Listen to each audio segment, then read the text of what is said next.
Snoop Dogg's favorite recipe, billionaire bacon. This one's only 4 ingredients: brown sugar, black pepper, and chili powder. Give it a little mix around, then sprinkle it over some streaky bacon. For crispy bacon, you've got to cook it low and slow, 135 for about 40 minutes. Now they need to cool, so get them on a cooling rack. And now you have 15 minutes to do whatever activity you like.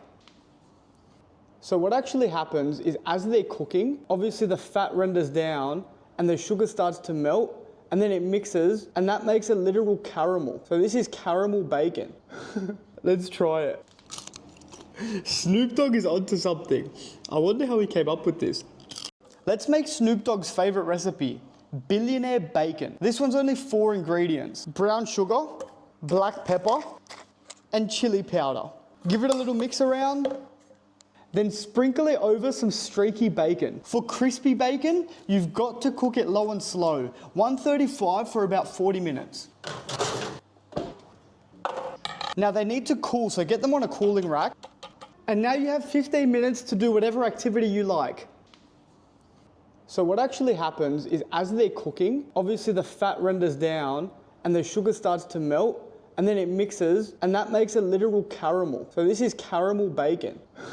Let's try it. Snoop Dogg is onto something. I wonder how he came up with this. Let's make Snoop Dogg's favorite recipe, billionaire bacon. This one's only 4 ingredients: brown sugar, black pepper, and chili powder. Give it a little mix around, then sprinkle it over some streaky bacon. For crispy bacon, you've got to cook it low and slow, 135 for about 40 minutes. Now they need to cool, so get them on a cooling rack. And now you have 15 minutes to do whatever activity you like. So what actually happens is as they're cooking, obviously the fat renders down and the sugar starts to melt, and then it mixes, and that makes a literal caramel. So this is caramel bacon. Let's try it. Snoop Dogg is onto something. I wonder how he came up with this. Let's make Snoop Dogg's favorite recipe, billionaire bacon. This one's only 4 ingredients: brown sugar, black pepper, and chili powder. Give it a little mix around, then sprinkle it over some streaky bacon. For crispy bacon, you've got to cook it low and slow, 135 for about 40 minutes. Now they need to cool, so get them on a cooling rack. And now you have 15 minutes to do whatever activity you like. So what actually happens... For more than a century, Boy Scouts of America prepared over 130 million American boys to make moral and ethical choices, not just during their formative years, but for a lifetime as they grew into men. The first few words of the Scout Oath exemplify this. Quote, "On my honor, I will do my best to do my duty to God and my country." Right. The Boy Scouts are embedded in our communities. They're sponsored by community organizations, service clubs, and churches. Many Boy Scouts have gone on to senior leadership positions in their communities and business, in our nation's military, I was and in as Boy elected Scouts. representatives in local, state, and national office. I quit pretty fast, though. 6 Boy Scouts have been elected President of the United States. Wow. 11 of the 12 men to walk on the moon, Boy Scouts. 11 out of 12. Holy Boy Scout shit. training focused on responsible citizenship, character and leadership development, patriotism, personal fitness, self-reliance, faith, and a wide range of outdoor skills. Oh. It was a great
lost their way, Uh-oh. and a once great organization became gravely wounded. Uh-oh. What happened? Diversity, equity, and inclusion, DEI, crept in. The name was changed to Scouting America. Wait, what? There's no way. Not Boy Scouts.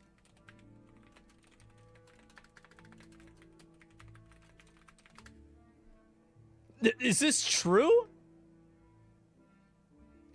Wait, the Boy Scouts of America officially rebranded to Scouting America. What the fuck? I didn't even know. Wait. Oh my god. Yeah, all of this is new to me. I've never seen anything about this at all. Girls were accepted. The focus on God as the ruler of the universe was watered down to include openness to humanism and earth-centered pagan religions. Scouting became an organization that no longer supported and celebrated boys. Yeah. They even welcomed the destructive myth of gender fluidity and transgenderism to infiltrate their membership. Wait, what? This is in Boy Scouts? Aren't you like I was in Boy Scouts when I was 9. Along the way, standards were lowered and merit destroyed in favor of an insidious, radical, woke ideology that is anti-America and anti-American. What the result, fuck? Membership cratered. Americans didn't want it. No way. In 1970, 10 million boys participated in 1970, there was 10 million Boy Scouts? Currently, less than 1 million boys and girls. So it went down by over 90%? Holy shit. Participate. Further, many of these community organizations that once supported Scout troops, they withdrew their support. And Scouting America, the parent organization, filed for bankruptcy protection. The changes Scouting America made since 2012 have also jeopardized the relationship with this department. What? And I was very seriously considering ending our support of Scouting altogether. We have a department to protect, after all.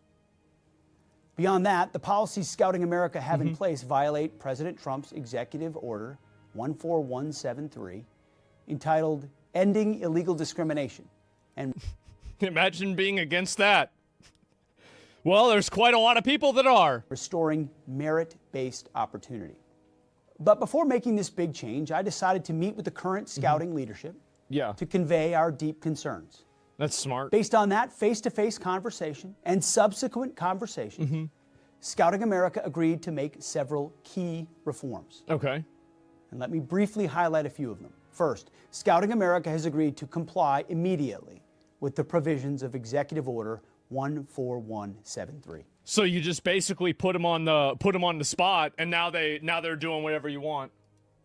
Wow. This includes reviewing and replacing politicized, divisive, and discriminatory language throughout the organization, programs, and all publications. No more DEI, zero. I'm very glad they're doing this, by the way. This is how you push back against these people. You have to hold their feet to the fire like this. This is great. Second, the, quote, Citizen in Society Merit Badge that encouraged Scouts to explore diversity, equity, inclusion, and identity. They always wait. So they wait a minute. Wait. They had a Boy Scouts. Wait, Scouting. That's not even Boys. So okay, wait a minute. So you used to have like Boy Scouts. Like whenever I was a kid, there was like badges for like being able to start a fire and being able to identify, you know, a bunch of different trees and stuff. And so we went from that, and now there's going to be badges for like being able to tell, you know, count all 72 genders. And like there's literally, it's not even Boy Scouts anymore, and there's literal DEI badges. What the fuck? Mask it under a name that sounds great, but it's doing something else. And then asks those Scouts to engage in activism on those topics. What? That badge has been discontinued. Thank God. Bro, how did that even happen? Oh my God. Third, Scouting America will modify its policy to make clear that membership will be based solely on biological sex at birth and not... Oh my God. Obviously, Boy Scouts should be for boys. Like, dude, this is like... it's so obvious. Like, the sky is blue. Yes, Boy Scouts should be for... This is amazing. I'm happy. Gender it's identity. Great. That means that the application, any application, will have only two sex designations, male and female. Well, yeah. And the application must match the applicant's birth certificate. Well, I mean, of course, what else would it even be? Scouting will also make clear that biological boys and girls will not be allowed to occupy or share intimate spaces together. Duh. Yeah, of course you can't. Like, wait, were they having sleepovers with girls? Like, what the fuck is... Oh my God. There's no way this is real, right? Oh my God. What the fuck is wrong with them? Toilets, showers, tents, anywhere like that. There's no way. Was that happening? Fourth, Scouting America will honor those who serve by waiving the registration fees for children of active duty, Guard, and Reserve families. Should have happened a long time ago. Uh-huh. Fifth, in partnership with the War Department, Scouting America will introduce a new military service merit badge. Man. All right. So they just straight up replaced the DEI badge with the military badge. The Department of War badge. Okay. These and other changes that Scouting America's leadership committed to, in that room right over there, Yeah. will hopefully result in a rededication to the foundational ideals that have defined Scouting for generations. Duty to God and country. You've got to get them to change the name back, though. It's the name that matters a lot. Not for any real reason, but it's a symbolic reason. Like, the Boy Scouts are for boys. Like, if you've got a problem with that, then maybe you should join something else. That's just Leadership, me. character. Yeah, exactly. However, as President Reagan famously said, trust but verify.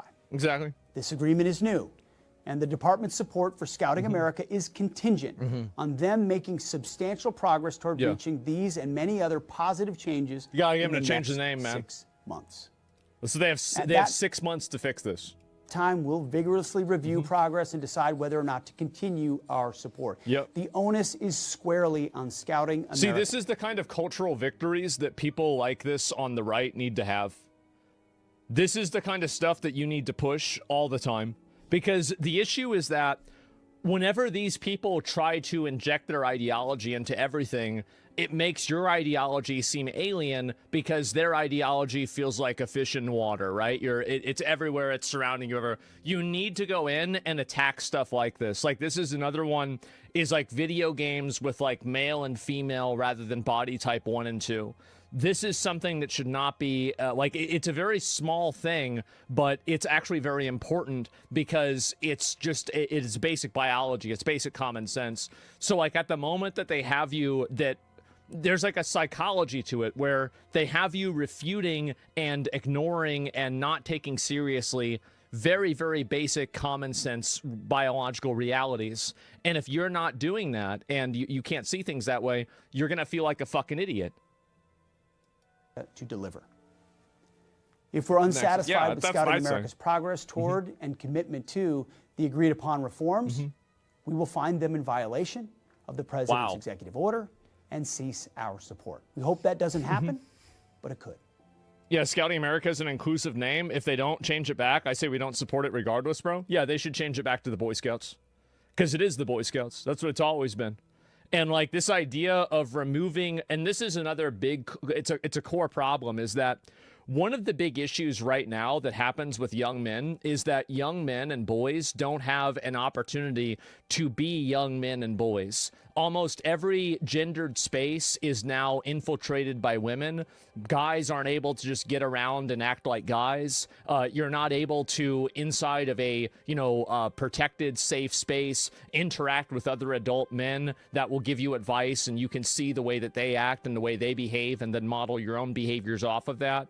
This is the way that you're supposed to do things. How do I know that? That's because that's the way that we've done things for 3,000 years, right?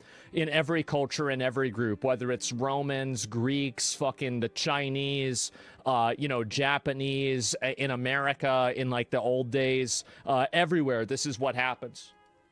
Ideally, I believe the Boy Scouts should go back to being the Boy Scouts. Okay. as originally founded, a group that develops boys into men. Yes. Maybe someday. Yes. There are also additional youth and boys organizations, Exactly. groups like Trail Life USA and Awana clubs that are already compliant with President Trump's executive order. Great. That the department may eventually support as well. But we're watching, and we're watching closely. We look forward to providing you with updates after our 6-month review, and wish the best to Scouting America. It's got to go back to the Boy Scouts. It does. Like, you're calling Scouting America? What the fuck does Scouting America mean? It's ridiculous. It's totally fucking ridiculous. They have the Girl Scouts. Why can't we have ours? Yeah, is the Girl Scouts? What is this here?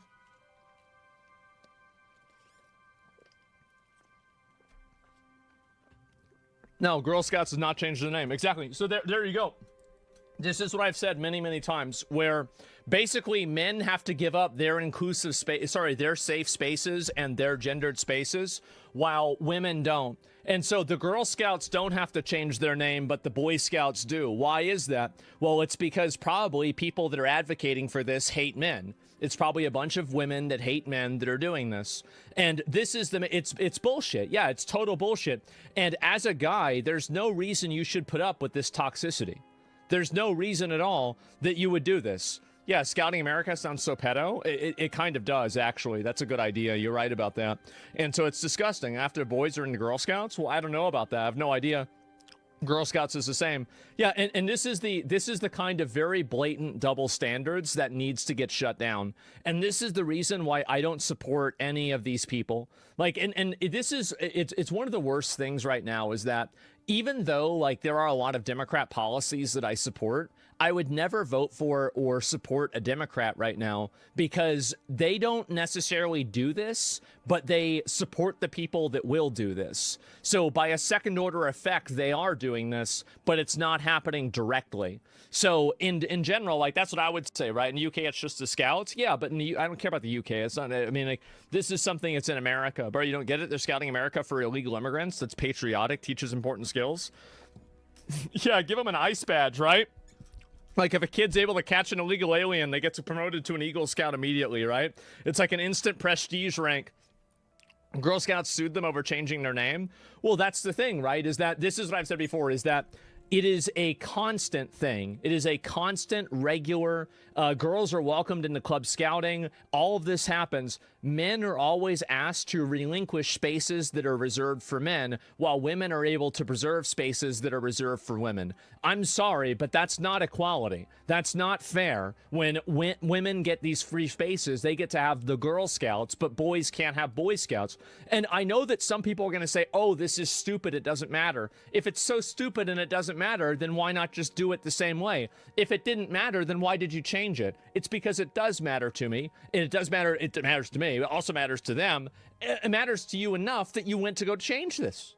You changed it, and now you're saying, oh, why are you mad that I changed it? Because you fucking changed it. That's the reason why. Yes, why is it being pushed so hard if it's insignificant? Yes, 100%. Never let somebody make you feel stupid for caring about these small things, because if they're so small, then why are you pushing them and holding on to them so hard? The reason why is because it's not small. It is a continual and gradual, basically, removal of men to have male spaces. It happens everywhere. It happened with online games. It happens with sports. It's happening with the Boy Scouts, apparently. It happens everywhere. It happens even with male hobbies. Like, look at Star Wars. Holy fuck. So, yeah, I feel this way. It's the way I think it's so annoying. It's crazy annoying. And, yeah, and I'm a former Boy Scout from Southeast Asia. Yeah, I mean, I didn't even really know this happened. This is fucking ridiculous, but we'll see what happens.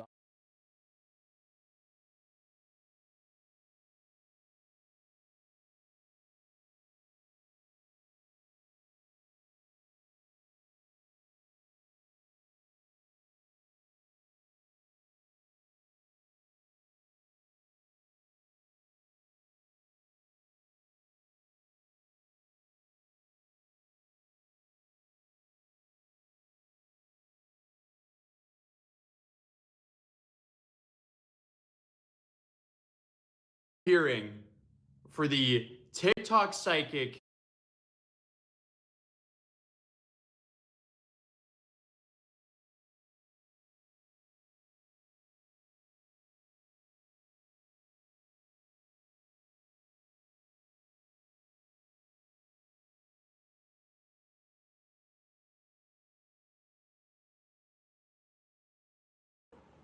one of the biggest things just right out of the gate, it seems like Ashley was still trying to prove that the professor was behind everything, that she masterminded the killing of the 4 University of Idaho students. And now we're into damages hearing. So it's already been proven that she defamed the professor.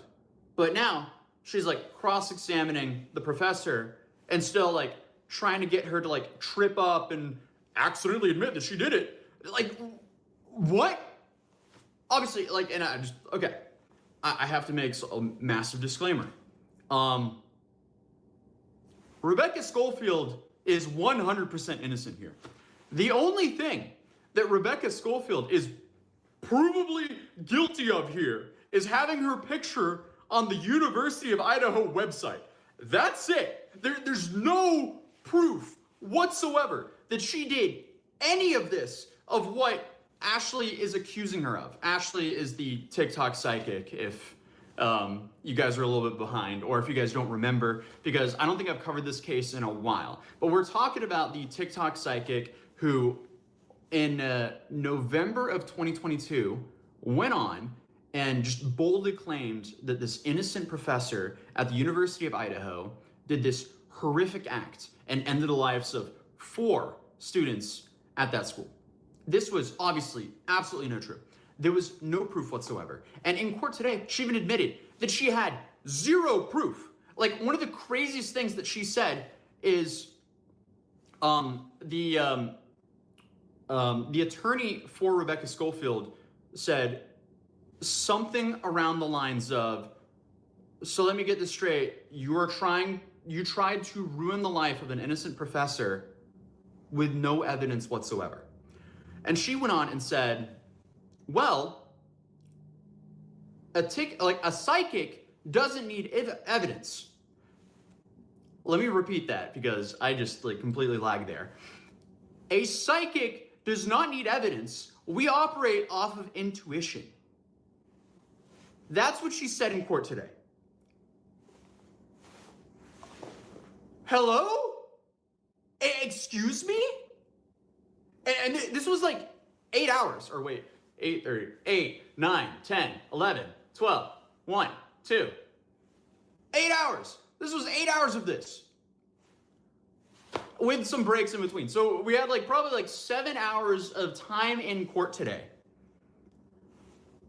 My butt is numb from sitting on a wooden bench all day. But we sure have one of the craziest takes ever. I am just oh, okay. So I walked into the courtroom just after 8:30, and I guess it had already started. So yesterday, I missed out on the jury selection, because that's what was happening yesterday. I ended up in the wrong city in Idaho because I pulled the wrong court record that was really outdated and that said, oh, the venue's going to be up there. And Caroline, I do not remember the name right now, but it was definitely an advanced name. Coeur d'Alene, I think it was. So I ended up in Coeur d'Alene because I flew to Boise and I thought, I checked the papers and was like, oh, it's happening in Coeur d'Alene. And I went, oh, how far away is that? It was like a 7-hour drive according to Google Maps, but in reality it was a blizzard, so it took me 11 hours to get there. And then when I got there, I laid down in bed and I found out, oh, it's in Boise. So, yeah, we missed out on that hearing. So I ended up driving all the way back down to Boise to go to this. So, yeah, no, we're in Idaho right now for this trial. This is hands down one of the craziest trials ever. Okay, so we missed the jury selection, and I think they had opening arguments or something like that yesterday. So that's kind of what I walked into this morning because they continued from there. So when I walked in, Ashley was, I think the term is cross-examining, or it's not deposing. She was essentially asking questions directly to the professor, Rebecca Schofield, as I walked in. So as soon as I walked in, I was like, oh boy. This is crazy already, and I just got here. So, okay, so I have some notes here. I first started taking notes on my notepad, but as you, thankfully, because there was a lot going on in this trial, I would not be able to keep up with this little notepad.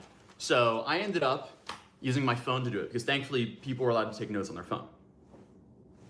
So, I ended up doing that, and at the lunch break, which was 20 minutes, I ended up rushing back to the hotel and getting my laptop, because if I didn't have my laptop, we would have been like 1,000,000,000% cooked. So bear with me, because the first half of the notes are done on my phone.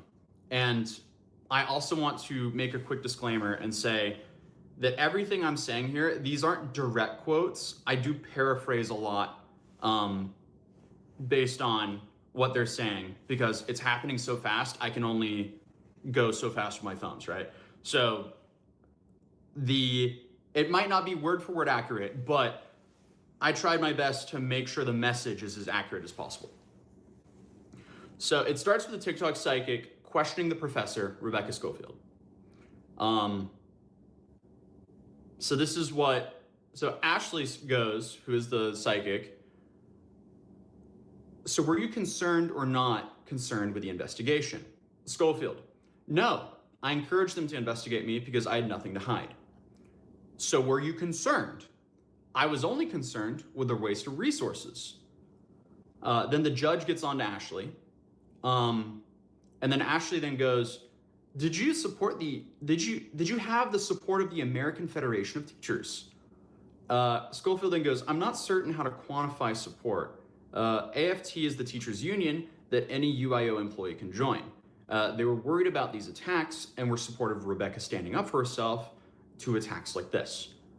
Do you know when you started getting support? I don't recall when they said we support you. Did you have support by the union? There were certainly members of the union that supported my stance. Did you have support from the teachers union? I do not recall.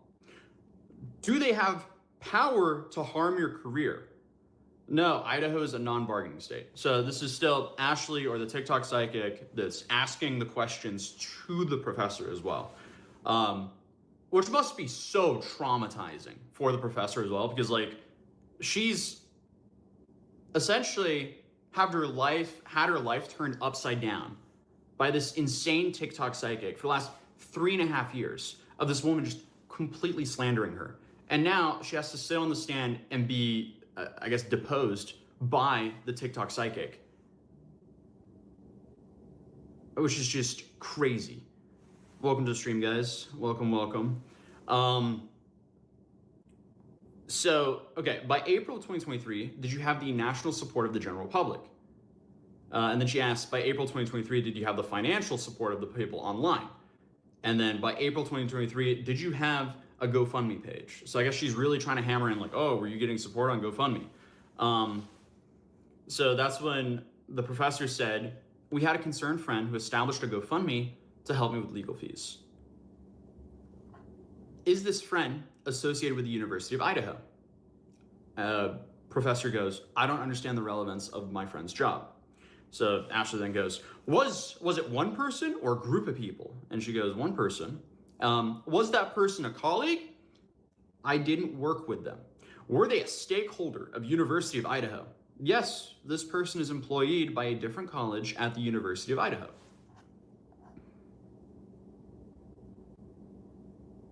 And I think the judge then asked, hey, Ms. Gaylor, do we have a marked set of your exhibits? Did you submit them properly? And so she now started showing papers or evidence on like some like, you know, like the paper teleprompter, not like a digital teleprompter, but when you put the paper under a magnifying glass, which then displays it on the prompter so everyone in court can see. So she started using that. So Ashley then goes, do you recognize this page? And it's just like a picture of her GoFundMe page. Do you recognize that $22,741 were raised for you? Did you read the words of the support from the people who donated to you? And that's when Rebecca said, some of those comments were forwarded to me to help me get through this. Then she asked, do you remember what day it was published? No, I don't remember.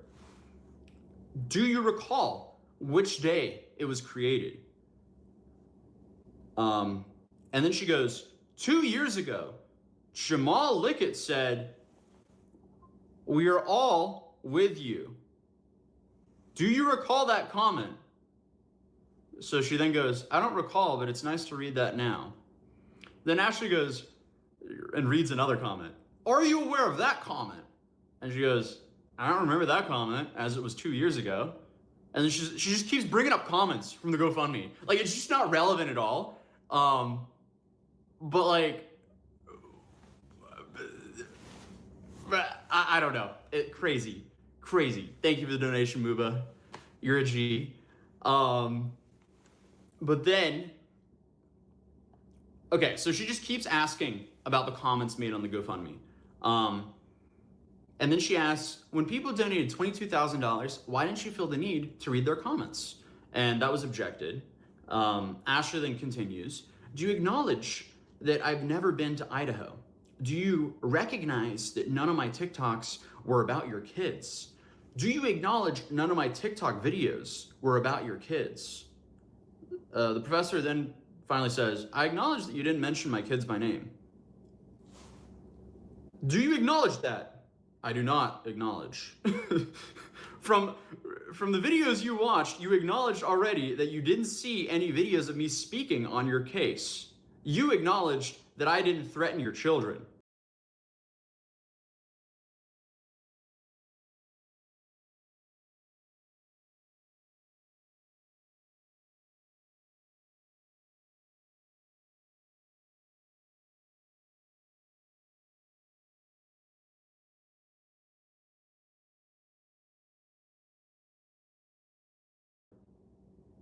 So the professor then goes, I acknowledge that you didn't threaten my children. Also, there was a lot of points in this case where she kind of just like rambled and it didn't make sense.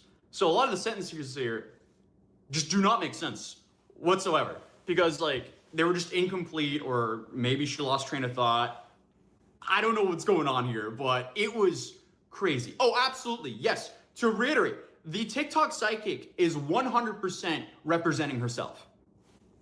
So you have the TikTok psychic representing herself. And it got even crazier today because when she was on the stand, she cross-examined herself.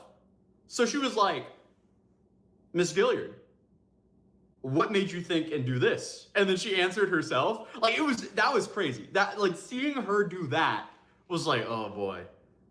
Oh, and that like, we'll get into that. Like this is, yeah, no, this was a wild case to see today. Okay, moving on. Do you acknowledge that I, Gilliard, didn't threaten to cause you any physical harm? So the professor then said, I think that would depend on how we define threat. So she goes, threat by physical violence or threat directly from me to your family. And that's when the professor then goes, thinking back through all of the ones I watched, I do not believe that you stated a specific intent for physical harm, though there were also alarming indications of hyperfixation and concerning aspects that certainly myself and my husband were on high alert for physical threats. Valid. So then Ashley goes, so the answer is no, I didn't threaten to physically hurt you. So the professor goes, again, I acknowledge that from the videos I watched, you did not make a statement of intent to physically hurt me. So she goes, do you acknowledge that you and your blank, blank, blank monitored my social medias? Were you able to view the exhibits prior to this? Yes. Do you acknowledge that there were exhibits of me on social media? And judge is like, what's the relevance here? And then she's like, oh, so she knows that I'm in Idaho. And the judge was like, why don't you just ask that? So Schofield then goes, we knew you weren't in Idaho, but we knew you could get to Idaho easily. So that's when I guess Ashley, like, she switches up and she's like, you vanished from social media. You withdrew yourself from social media. And the professor was like, well, I was still aware of what was being posted, even though I withdrew from social media. So you were not posting, but you were browsing. And that's when the professor was like, yeah, I've had a TikTok account. I've just been browsing stuff that family and friends were sending me. So Ashley moves on and she's like, you withdrew yourself from posting on Facebook. So she's like, yeah, I don't post anything from my kids anymore. I withdrew from everything due to the negative interactions that I was having online. So then she goes, so you acknowledge that you've already received support from your professional community and your personal community. So the professor's like, the support of the community is subjective. My withdrawal from social media has everything to do with the allegations made against me and wanted to shut out any social media contact. It makes sense. She's trying to protect her family. Like, what? You have crazy people harassing her online with completely baseless claims. Like, so then she goes on, the psychic then goes on by saying, you acknowledge that the school helped you private your social media accounts. So the professor then goes, yes, this is standard practice.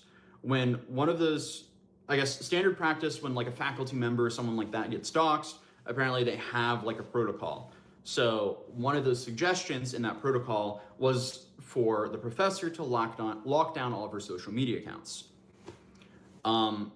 So Ashley then goes, on November 22nd, did you privatize your Facebook page? So she's like, yeah, I did. I think I did.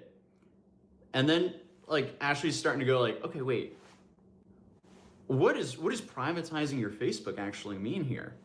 So she was, so then the professor went, I was trying to stop the pictures of my kids being widely available. You know, because you have unhinged people attacking her and her family with baseless claims. This makes 100% sense. Like, okay. So it was your decision to withdraw from Facebook.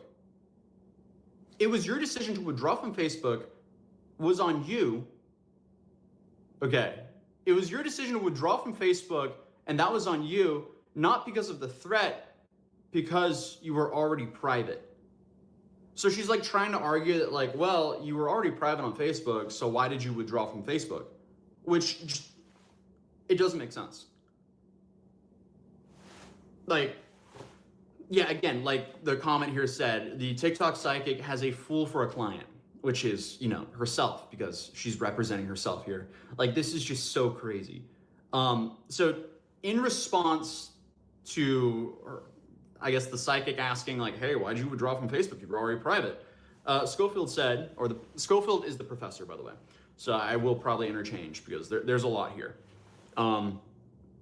She then said, Schofield then said, in the initial 6 weeks, everything grinded to a halt, and I didn't want to engage or post, or I was still communicating with family and friends.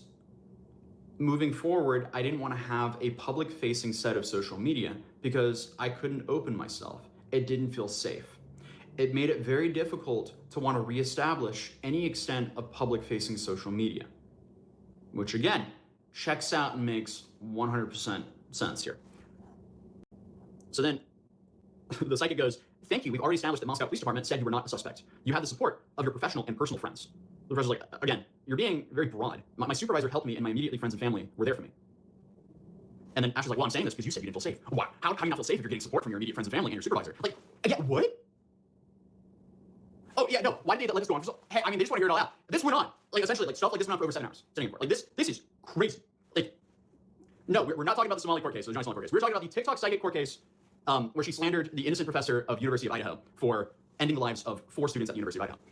Just catching everyone up to date here. So obviously the psychic, she keeps pushing back. It's like, I'm saying this because you didn't feel safe. Why didn't you feel safe? You have all the support. So the professor's like, because you were calling me a murderer and abuser, and there are still people willing to listen to those lies. The anonymity that I once had is now gone. So yes, I felt scared. And then Ashley's like, well, I didn't accuse you of being an abuser. So the professor immediately replied, you accused me of having a sexual relationship with a student. By saying that I did that, you're essentially implying that I abused my students by saying that. Which checks out. Like, that's a crazy statement to make with no proof. On top of, ending the lives of 4 students on top of that. Like, it's crazy. It's so bad. just sitting in court just felt so surreal. So she's like, I didn't do that, but yeah, you did, and we have all the proof that you did so. So then the TikTok was like, well, I subpoenaed the university, and they said they didn't investigate her. So she asks, based on your knowledge, when did the university investigate you? Professor Schofield. And then she goes, Professor Schofield, in an event the university is investigating, how does that happen? And then the lawyer's like, okay, objection. This is odd. So Schofield then said, I was never served a notice of investigation. How did you think an investigation happened? Schofield then goes, I genuinely don't know. I would presume, perhaps through this lawsuit. I don't know when I was informed. So Ashley's like, do you have any evidence outside of this testimony that you were investigated? Well, you said you were home during the murder of the university students. And that's when Schofield said, yes, we left Portland, because apparently she was away that morning, is my understanding. And it was a 6-hour drive, and we arrived at home around 1 p.m. or so. And that's suddenly, I don't know why. Oh, no, I do know why. So that's kind of when Ashley had her questions. And as she was packing down, she looked into the stand, and then she did this. Like, she looked into the stand, and I guess she saw me, and then she immediately went, and then kind of went back to her seat. So that's kind of how all this happened. And then the attorney of Professor Schofield, she gets up on the booth and starts asking questions to Schofield. So that's what's next.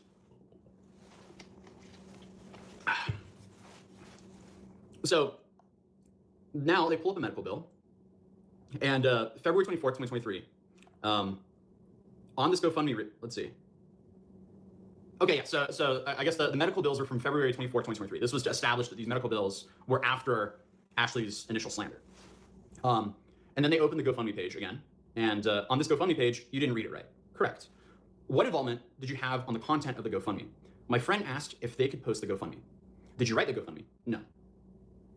And just to reiterate, the person asking the questions now is the professor's attorney or lawyer. That's her legal counsel that is questioning her. So the TikTok psychic is already sitting back in her place, so she's not talking right now.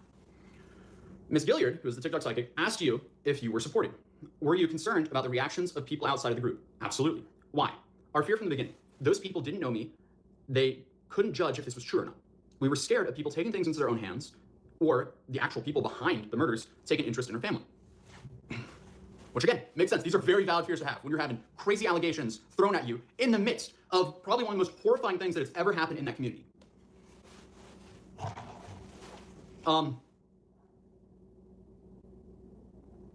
Then the judge asks Miss Gilliard, do you want to recross? So she gets the opportunity to get back up on the stand and ask more questions. So of course she took that opportunity. So she immediately got back up on the stand and she went, Professor Schofield, when did you begin treatment? She said, my symptoms got bad in December and treatment started in February of 2023 and it's still ongoing. Before that, you had no contact with them. I've never been seen for these symptoms before then. Please clarify. Headaches, nerve compression, hip pain, shoulder pain. So essentially she's naming stuff that kind of comes across with like immense anxiety and being put under an extremely stressful situation that Ashley put her into here. So she starts asking, oh, did this start in February 2023? She said, pain started in December 2022. I was able to get an appointment in February 2023. Professor Schofield, do you have a professional who diagnosed you with this?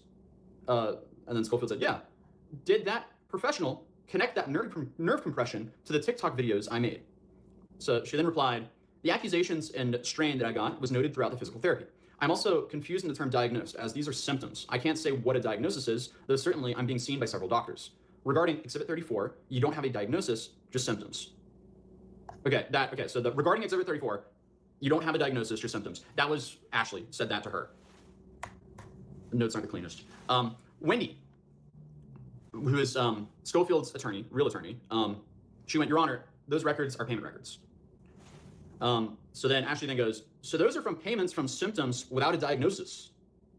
So Schofield goes, much of the last 3 years has been about addressing these issues. I don't want to use the term diagnosis because I don't know what's behind that. Every time I go in, we go through these issues and we try to improve on them. Yes, these are from headaches, dizziness, neuropathy, and more things that she listed that I couldn't note down in time. Oh yeah, they let her question a lot. So that was the end of the questioning from Ashley to Schofield, and you could just see the sigh of relief from Schofield when she got off the stand there. And then we had a 5-minute recess. So yeah, and this is just the start. Like this was just, wow. Wow. So, okay, my thoughts on this, like I wrote down my thoughts. It seems like Ashley is still adamant that this is like one big conspiracy and they're pushing her or punishing her for speaking the truth. Like that's what it came across. Like it came across that she's like, she still thinks it's one big conspiracy against her. She's being punished for speaking her truth. Hello, what is going on? Why? Also, the judge, extremely professional, super lenient, very patient, to put it lightly. Extremely patient. This is the most patient judge I've ever seen in my life. And so, and also like when she walked off the stand, I mean like the jury's sitting there completely dumbfounded. Like, it looked like all of them just got stun grenaded or something like that. Because like, they were all just like, oh, what are we witnessing? Like, and that's kind of how I felt during the whole thing as well. And I feel like throughout this trial, there was just so much insane stuff that was said, like from the beginning, that as the day went on, I noticed myself that I wasn't reacting to the shocking stuff being said as much because I kind of got used to how insane all this was. Like, so as I'm like rethinking the trial, like driving back to the hotel, I was like, that was insane. All of it was insane. It's so bad. Okay. Well, this is where things get absolutely off the rocker. It gets so much worse. That was just the appetizer, guys. So, the TikTok psychic, Ashley, she's called to be questioned by Wendy. And she then asks if she can bring her paper to cross-examine herself. And we're now at 10:05 in the morning, so it's been about an hour and a half since all this started. And Ashley's now sworn in, and she sits down on the witness stand. Miss Gilliard, you've never met her before Monday morning. You've been living in Thailand for the last 5 months. So just to reiterate, now we have Rebecca Schofield's attorney questioning Ashley, and Ashley's on the stand having to answer. Ashley's the TikTok psychic. Miss Gilliard, you've never met her before Monday morning, which was yesterday. You've been living in Thailand for the last 5 months. Yes. You went to beaches. Yes. You went out. Yes. You went shopping. Yes. And that was the culminating of months of traveling in Europe and so on. And Houston is where you were living when you posted the defaming content. Yes. In 2025, you said you had 8 passport stamps to Italy, France, Japan, Thailand, and a few other countries that I couldn't list down. Yes. You're familiar with TikTok. Yes. You're familiar with hashtags to improve discoverability, right? You know how to do all these things. And then she asks, like, can she clarify here? And then she like reiterates how TikTok works, essentially. So then she's like, okay, yeah, correct. I know how to do this. Do you know how to edit a TikTok? No. And then she goes, and TikTok pays per 1,000 views, correct? No. That's what she said. So that's interesting. TikTok does pay per 1,000 views, but I'm assuming what's happening here is Ashley is saying that she's not getting paid from TikTok ad revenue per 1,000 views. That's what I'm guessing here. Ms. Gilliard, you would agree that you learned the facts of the murders, correct? You were in Houston at the time. Louisiana. Okay, so then it was like she was apparently in Louisiana, and then she went to Houston, and that's when she made the videos. Did you learn there was speculation on who did the murders we're now talking about the murders of the university students, the 4 university students. On November 2023, you posted a video claiming that Rebecca orchestrated the murders and had an affair with one of the victims, who was a student at University of Idaho. And she then goes, yeah, maybe 6 videos on the first one and maybe 4 videos on the affair. So for 6 videos, maybe 6 videos on Rebecca orchestrating the ending of the lives of those people, and 4 videos maybe on Rebecca, the professor, having this alleged affair with one of the victims. Again, all of this is so crazy. I can't believe it. Then the lawyer goes, your TikTok account has been taken down, correct? Correct. And that's when they start opening the TikToks. And yes, we watched a lot of the early TikToks from Rebecca Schofield. They were absolute crazy. Watching these TikToks in person, in a courtroom, in front of a jury, in front of the judge, everyone reacting to them, made them seem infinitely more insane than what I thought when I just saw the TikToks and was covering them. Because we've been covering this case since either the end of 2022 or the start of 2023. I think that's when I made my first video on this. Because I've been covering this pretty much from the start. And I thought it was absolutely insane 3 years ago. But seeing it again in court made it so much worse. Like the awe of everyone sitting there watching this and her just being so sure that Rebecca did this. And she was just so confident in what she said and just completely slandering this innocent professor who clearly didn't do anything. Like, okay, so there you go. You recognize that this is one of the TikToks that you posted. And she's like, it looks like it. I didn't bring my notes to authenticate the TikTok, but if I emailed you, yeah, it's authentic. So then she starts showing the TikTok that she made. You made these. I believe you. What kind of answer is that? Like, you knew at the time that the consequences of your statements You knew at the time what the consequences of your statements would be for Professor Schofield. And that's when she went, false. Okay, so that's when she was like, all right, well, let's have you read the text that you put on screen for your TikToks. So then she reads some of these texts. And oh my goodness, again, reading these are crazy. The two people who partnered to kill the 4 University of Idaho students were Rebecca Schofield and this other student who she also completely slandered here. His name is Jack. And I feel so bad for him as well, that his name was just completely dragged into this. Just like the law, like this is so unfair to the professor and to the students dragged into this and to the families of all this. Like it's so bad. And I stopped by where it all happened. There's still a memorial there. Like this really hit the community of Moscow, Idaho. To the point where 3 years later, they're still keeping a memorial with plushies and everything, new plushies and flowers and everything to where all this happened. And this woman's out here trying to clout farm off of this, off of just spreading complete lies.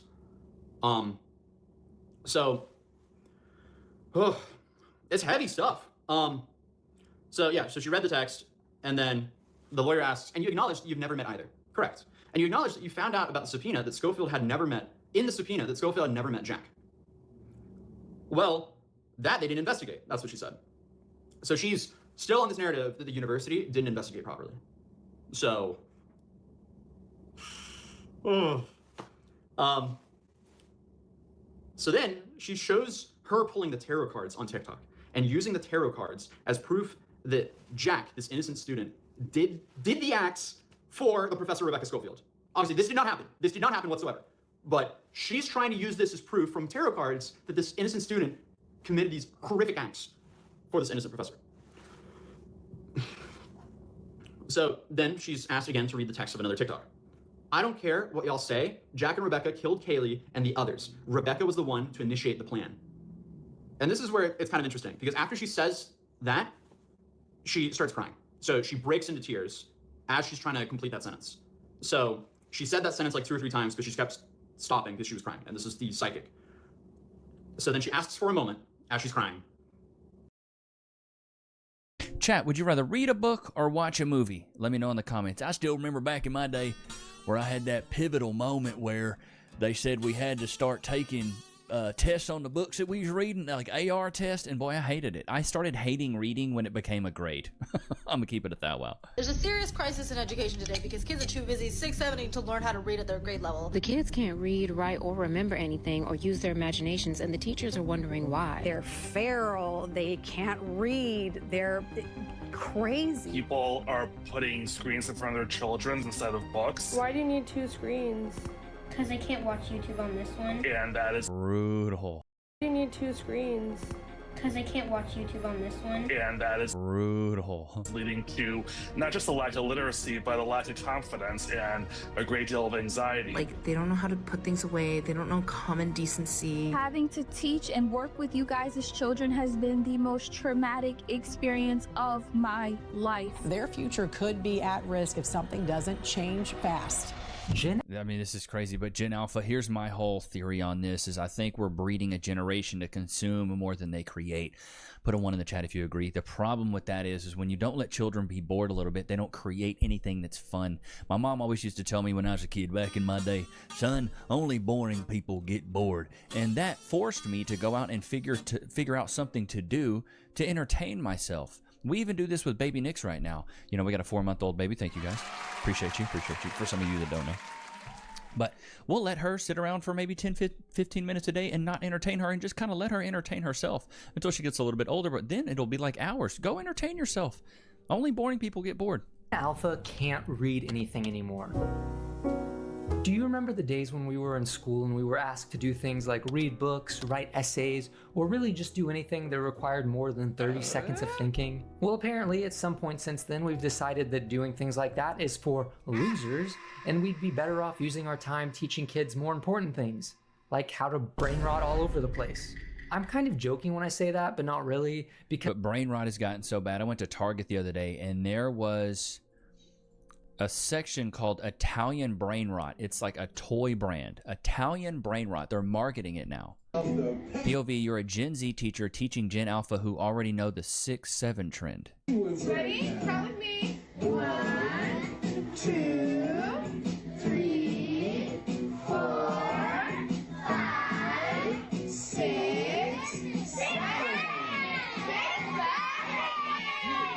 just me and my I mean, hey, I used to be a teacher, and that's actually not a bad thing. Taking some culturally appropriate things and linking it into their education helps build a base and a foundation for them remembering it. So that's not so much a bad thing. But the 6-7 thing is actually, it's pretty stupid. silly little goofy brain, but is it crazy that kids know a dumb trend before they know how to count? Like, it's insane to me to think I could walk up to a Gen Alpha kid and they'd have a better chance of saying 6-7 to me than actually knowing how to count to 6 or 7. But in a way, that does feel like an appropriate reflection of our time, because Gen Alpha isn't asked to read entire books or write whole essays anymore. They're asked to write paragraphs, and sometimes they can't even do that. The younger generation is cooked. I just watched a video of a teacher trying to tell his kids that they have to write a paragraph, not an essay, 5 sentences, and they're moaning and groaning and whining away. Or put a 1 in the chat if you remember having to type them 3 to 5 page essays. It's got to be at least 500 characters. Boy, I hated that.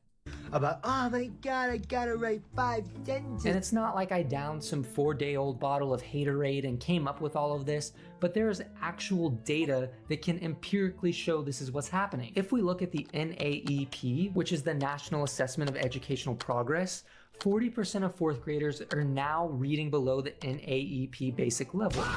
That's the lowest possible level, by the way. And for reference, if you're reading below the basic level, that probably means you can't identify the main point of a paragraph or a character's motivations in a story. So it's pretty much the same reading level as you see on X or on Instagram threads. On top of that, for 8th graders, it's even worse. 1/3 of them are below basic, which is the highest percentage ever recorded in 32 years of testing. Then if you go to the place with the most educated, the smartest, the most genius humans of all time, if you go to the place where they're all hanging out, they will say the same thing. But I don't know, maybe this is the other side of it for me. So maybe reading's becoming obsolete. Maybe you really need to only know it at a basic level. You know, I'm being super theoretical here, but you know, maybe the next generation is priming their minds for something else that's more important. Yeah, reading's cool. I remember when older people used to tell me I need to learn how to balance a checkbook. I don't need to learn how to balance a checkbook. Chase does it. You know, my bank does it for me. I don't need to know how to do that. So there's certain skill sets that are obsolete, like writing a check is obsolete. Writing in cursive is obsolete. So maybe reading is obsolete when you can get ChatGPT to just like, hey, summarize this, make it easy, and say it out to me. I don't know. Is that the future, you know, we're leading off into? Maybe kids are going to learn how to these different skill sets, which are going to make them money in different ways, you know? There is a way you can actually make money and go to free cash. You can play mobile games for actual money. If you sign up with that QR code right there, I'll give you $5 on me. On me. So if you don't believe me, here it is. So 45,000 ratings on Apple. I pulled up, I think it was what was the one I pulled up the other day? Trustpilot. Sorry, I'm having my first cup of coffee. But 4.8, 45K ratings. We have some of the people in the chat that pay like random bills with this. So if you're on your phone, you need some extra cash, you can watch movies, you can play video games, you can do reviews. Like you can play mobile games and you can get them on PayPal. You can get them straight cash. So it's pretty cool. I've heard the one complaint I've heard from people is that they have issues with their PayPal. So I don't know if PayPal would be the best. You might want to do like a gift card or something like that. I think it's a little bit easier. And apparently PayPal takes a fee as well. So, you know, it's the only reason I don't like PayPal. Anytime you got to use it, it freaking takes a fee. But easy way to make some money while you're maybe sitting at work, sitting on the couch, not doing nothing. So sign up there. And yeah, there's my gift to you. Of course, I'm talking about TikTok. There are the doom-scrolling CEO TikTok. A whole bunch of teachers on there who, for lack of a better word, are saying how sucky Gen Alpha is at reading and overall just comprehension in general. It feels like teaching an entire generation of weaponized incompetence. Because what do you mean you can't just reread the directions that I strained my voice to read out loud 3 times? What do you mean you can't just look at the rubric that I made that shows you exactly how to get a grade? And I said if you even wrote a few sentences, you could get a 1, which is a D. The security guard stopped by and he was kind of like shocked at how confused the kids were. It's an alternate ending to The Outsiders. You get to do whatever you want, and you were given enough information, notice, and preparation. Now you can just sit down and write anything you want. Ponyboy does this, Johnny doesn't die, whatever you want to do. And they're just sitting there like this.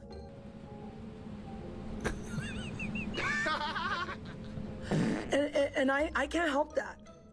And so I just told him, like, you need to pick up the pencil and write. I can't help you. You need to pick up the pencil and write. So yes. Just write something, dude. That's sad that they were able to just write whatever and they couldn't write anything. Somehow these Gen Alpha kids can navigate an iPad with an incredible amount of complexity and dexterity, but then you show them a sentence that's longer than 5 words and their brain has to reboot. It crashes. You have to give them like 15 minutes before they can even speak again. So based off of all of that, here's the question that I have. How did we raise the first generation of kids who grew up fully online and now they can't read? Before we go any further... Well, it's because none of the apps are teaching reading, you know? None of the apps are actually teaching these kids how to read. They're just showing them what they want to see and taking their attention away from that. That's all they're doing. Further, I want to address something. I know that every generation says that the next generation can't do something, or they're always dogging on the generation that comes after them. People say millennials killed cursive, they say Gen Z killed phone calls, Gen Alpha killed the ability to communicate normally without referencing some dumb trend that makes everyone's IQ lower. You know, it is what it is. Skibbity Toilet Riz, W Sigma, Livy Dunn rizzing up Baby Gronk, while Duke Dennis is wittily gwittying outside no phantom tax on Skibbity. But in this case, I'm not just being a boomer. Like I mentioned... I'm sorry, that stuff is funny, bro. Before with the NAEP scores, we can actually empirically see that they're getting worse at reading. And don't get me wrong, I don't have a doctorate or a PhD in looking at numbers, but this... I got a player hating degree. Bro, I still remember I was in 6th grade at Crockett Middle School in Paris, Texas, and they used to put out a little newsletter every single week. This was right when the word crunk was coming out. They put in the newsletter that we couldn't use the word crunk anymore because it meant crazy drunk. And so, you know, crunk was in all the music. Everybody was saying crunk. Everybody was saying it. It was just a common word. And so they told us that we couldn't say crunk anymore. So this reminds me of just like, hey, you can't say this stuff. You can't do this stuff anymore. Definitely does not look good. And maybe you're looking at me and you're thinking this is just a good old red-blooded American problem. Like maybe we're just too busy letting freedom ring to pick up a book and read a few words in it. Well, you'd be wrong if you thought that, because this is a global problem. The Program for International Student Assessment, or the PISA, piece of crap, fun name, they tested 15-year-olds across dozens of countries, and they found that reading scores declined across most developed nations between 2018 and 2022. So no, this isn't just some vibes we're feeling, this isn't just some energy that's being put into the universe. This is something we can see, physically see, empirically see that is happening. Which that means at the end of the day, the question isn't if there is a literacy crisis, the question is what caused it. Here's my opinion on this. What caused it? iPads, cell phone screens getting even bigger. I would say marketing geared towards children. I remember when I was a kid, dude, everything was like, you know, when you talking about kid stuff when I was a child, it was toys that you could hold, physical toys. You know, you picked up a G.I. Joe, you got you a bulldozer. We've digitized everything now, where everything's digital and nothing's actually physical. Like, you don't go out and buy physical toys anymore. Kids don't want to play physical toys. They want V-Bucks. My nephews, for the past 3 years, I've got them something for Christmas and their birthdays. And guess what they've wanted every single year? V-Bucks. That's what they want every year. I'm like, hey, what do you want from Uncle Levi? They're like, we want V-Bucks. They want to buy Fortnite skins. That's what they want. Everything's digital now. They don't want G.I. Joes. They don't want toys. They don't want Pokemon. I wanted Pokemon cards. As a kid, I was like, give me a pack of Pokemon cards. Or give me the new, Game Boy. I like that. I can carry it around, but I wasn't playing it all the time. Get me a new soccer ball. Give me a scooter. Give me some rollerblades. Kids don't want that stuff anymore. About the literacy decline that a lot of people may get wrong. It didn't start with the pandemic. I mean, sure, the pandemic made it worse, a lot worse, but the trend was already here. Reading scores have been essentially flat or declining since the early 2010s. The 2024 NAEP scores are roughly where they were in 1992. So that means in 30 years of potential progress, we actually haven't made progress. We've made regression. That's what we've done. So what changed? Well, honestly, I don't think it takes some super genius megamind to figure out what happened. Around 2012, something shifted. And here's a little video that maybe will allude, or maybe it'll give you a little hint about what that shift was. Today, we're introducing 3 revolutionary products of this class. The first one is a widescreen iPod with touch controls.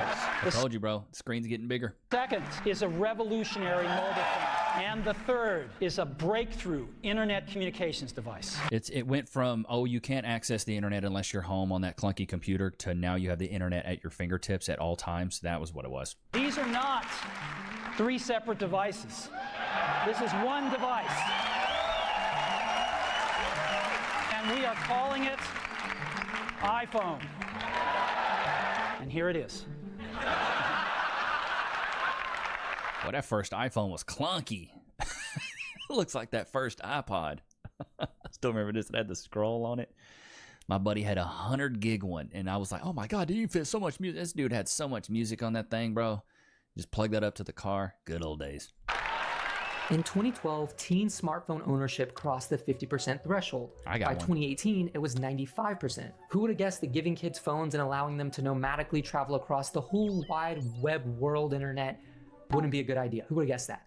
Not me. I wouldn't have guessed that. I would have thought it was good. Maybe. I don't know. And here's where things start to get a little bit more interesting. The kids who took the 2024 NAEP reading tests, they were in kindergarten when the pandemic started. Their entire literacy foundation was built during remote learning, Zoom fatigue, and reduced instructional time. So pretty much their whole literacy foundation was built on a big, massive, heaping pile of dumb. Yeah, dude, that whole thing sucks for those kids, bro. With a side of cornbread. So the pandemic didn't create the problem, but it did accelerate it. It took trends that we saw that were already a little bit concerning, and it compressed them into a very short amount of time. You have got to stop blaming COVID for kids not being able to read and write on grade level. Let's be clear. Kids were not reading and writing on grade level before COVID. It's just that COVID exposed how bad the educational system had become at that time. But it is not COVID's fault. Teachers have been being forced to pass kids along, give away free grades. Let's call a spade if we're going to talk about education. Don't blame COVID for decisions that the school board is making. Don't blame COVID for decisions the Department of Education is making, okay? COVID just exposed where we are in education. Kids were not reading and writing on grade level years before that, okay? You're passing kids along through a system and you're expecting them to get what they need. It's not going to happen. And you can't blame teachers either, because teachers, our hands are forced. And you can't blame parents, because parents actually don't even know what's really going on in the school system. Stop blaming COVID. But something deep. I think there's more responsibility that needs to go on the parents than anything. No, like if your kid can't read, when they get home from school, you should be reading with them. You should be taking the time to work with them. You shouldn't just let them be, oh, he's behind.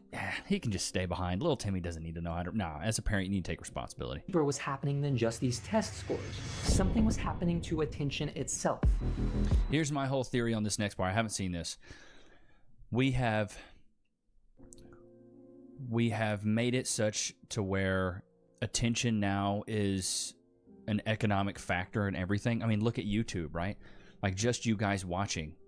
YouTube is paying advertisers to be on these videos. So like attention, we live in an attention economy now where I don't have to produce a product. I don't have to produce a service. I guess this is a service, but it's just entertainment at the end of the day.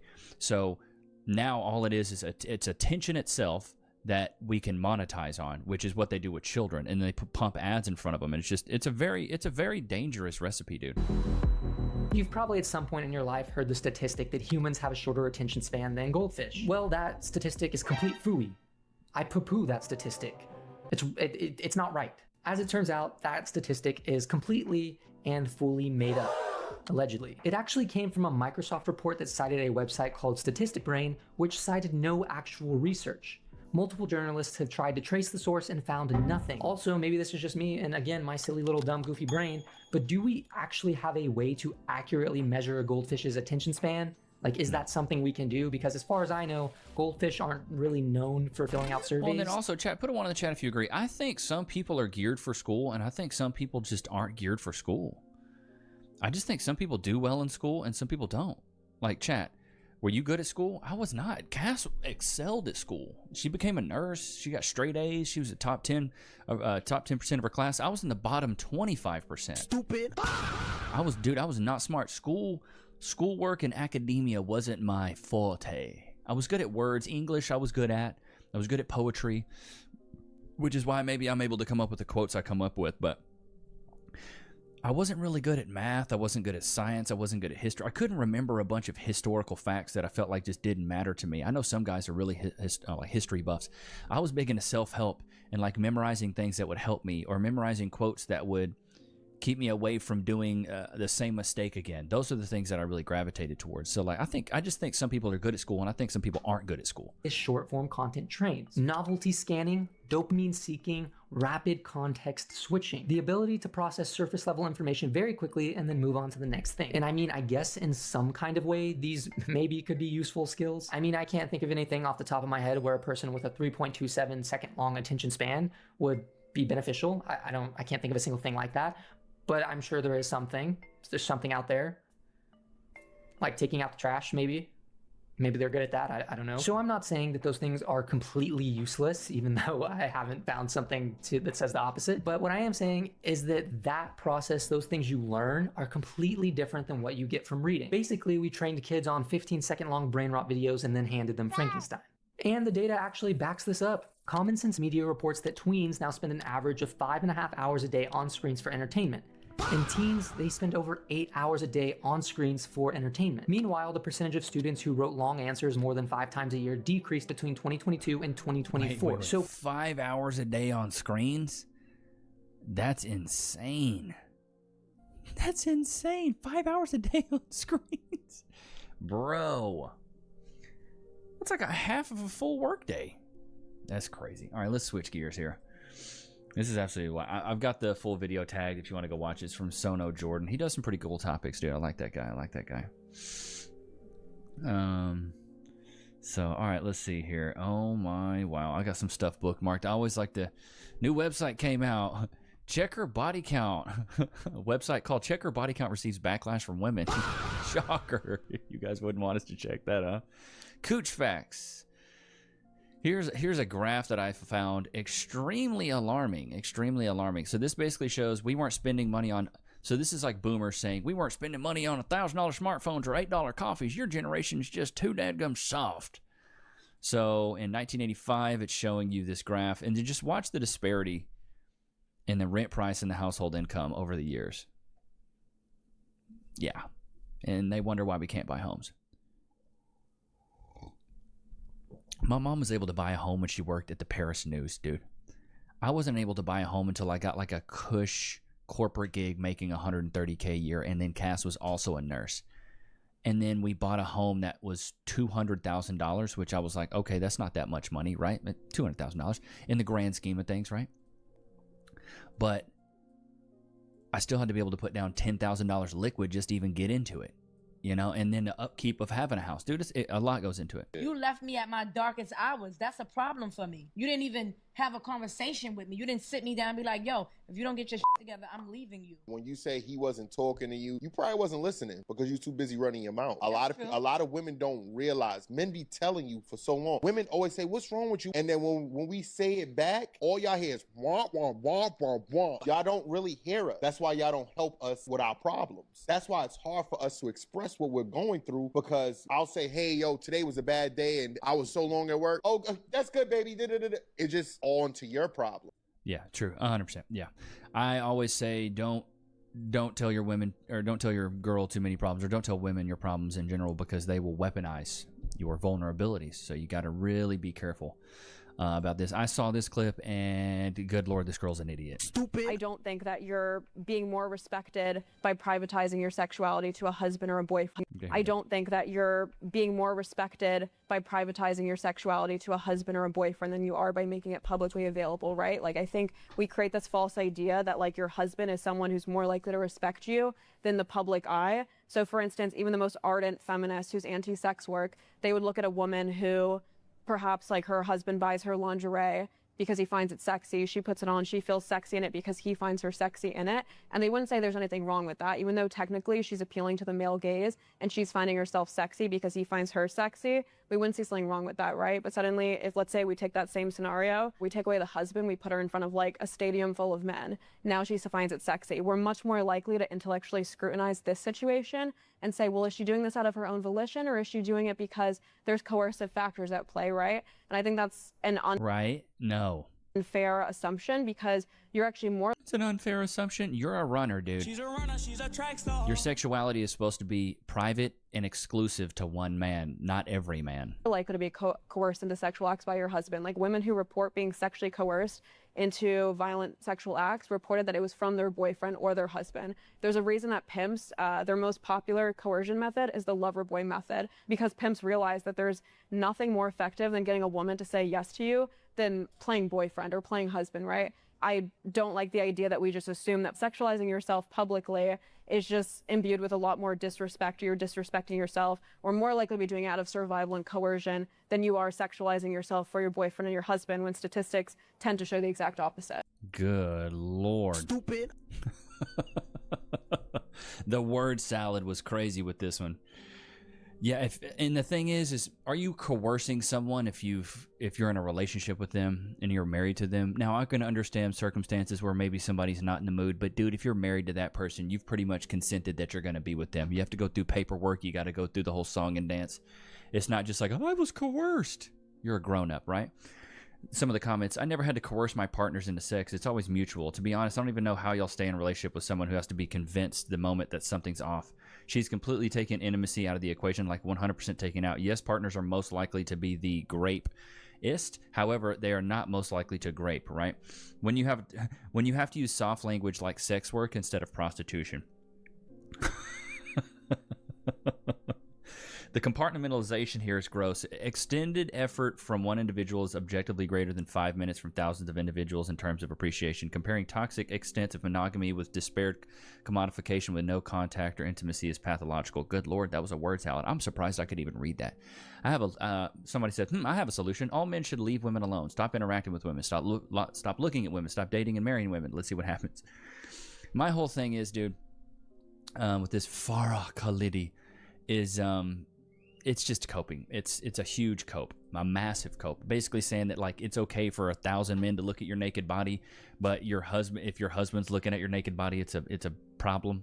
No, your sexuality, and put a 1 in the chat if you agree. Your sexuality is supposed to be exclusive to one man. It's not supposed to be, exclusive to everyone. Because the thing is, as soon as a bunch of men have access to your body, it makes your value a lot lower. Think about it this way. There's not a lot of people that can go shop at the Lambo store, but there's a lot of people that can shop at the used car lot. A lot of hands are on those cars. A lot of eyes are on those cars. Not a lot of eyes are on the Lambo. Low prices attract a lot of customers. Okay? There's a reason those clearance racks have been picked clean. You go to the Louis Vuitton store, all the clothes are nicely put up on the rack. It's because not a lot of people are touching them.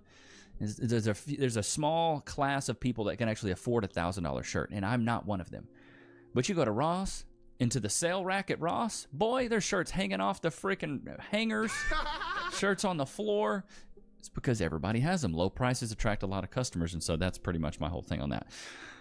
Low prices attract a lot of customers. Men are ultimately more submissive than women, naturally. Wait. And I think you see that men are ultimately more submissive than women? What? Men are ultimately more submissive than women, naturally. And I think you see this even in pets. Girl cats on girl dogs are fucking impossible to train. Whereas boys are more likely to fall in line. And you look at the army, and you look at ICE, and you look at the people who volunteer to do these really mad dangerous jobs. It's men. Men are more likely to follow orders. Like all the manosphere is complaining about constantly is how they cannot get these hoes to fall in line. If we were going to be able to be subjugated, if we were naturally submissive, it would have happened by now. We would have submitted. But even in Afghanistan, the women who are not allowed to sing, to speak, to look out of both eyes are still taking to the streets and protesting. The women in Iran, they're fighting back. The women in America, they're fighting back. We are difficult to control because we don't actually fall in line. We're not naturally submissive.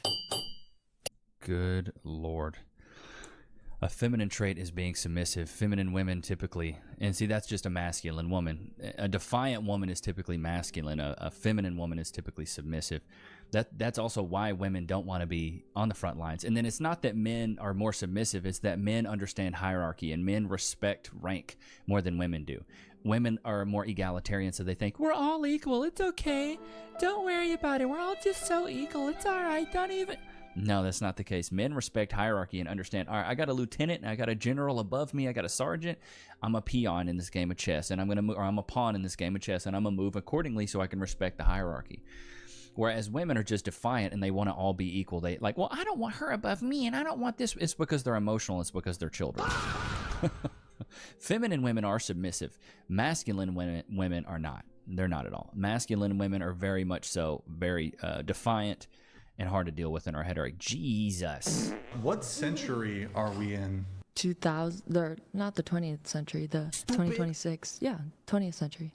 How many stars are on the U.S. flag? 52. Right? Isn't it? No. What country did the U.S. gain its independence from? Texas. If a dozen eggs costs $3, how much is each egg? 12 divided by 3. So the whole dozen is $3. So 12 divided by 3, right? Yeah. 4 per egg. He said, yeah. What century are we in? 4 brain cells fighting for third place. Good Lord. Good Lord. I saw this video of this Kristen Stewart chick. Dude, I'm going to be honest. Her haircut looks just like a musty dude you would see at a high school party. Like, I don't get these cuts. I don't get, maybe I'm barking up the wrong tree here with my ugly haircut right now. What would break your heart if it disappeared from LA? Immigrants. I can't stand the idea that the dismantling of the culture that did have a hand in, like, making me who I am, which is so meaningless in the making you who you are. So it was only immigrants that watched your movies and supported your career? face of people's lives being like completely unearthed, uprooted, destroyed, like just the this is like not who we are. So like where I'm from, I don't identify with that right now. And so like, what do you identify with? A man with a mullet? Shots fired! Because that's what it looks like. I definitely am dying every day thinking, so do we make movies about this? Do we throw all of our money at it? Do we stop? You're dying every day. You look pretty healthy. Let them move in with you is what I always say. You don't like it? Let them move in with you. I'm sure you got a big crib, Kristen Stewart. Buying burgers in the daytime? What do we do about this? Like, I can't fathom that it's happening until it doesn't happen. It's like Los Angeles doesn't exist without all of us immigrants. Good Lord. What would break your heart if it disappeared from LA, immigrants? Now, hey, I'm going to keep it at that. Wow. I love me some Tex-Mex. I love me some, Asian food. But a lot of these people came over here legally, bro. If you come over here illegally, get out. Chat, does this look good to you?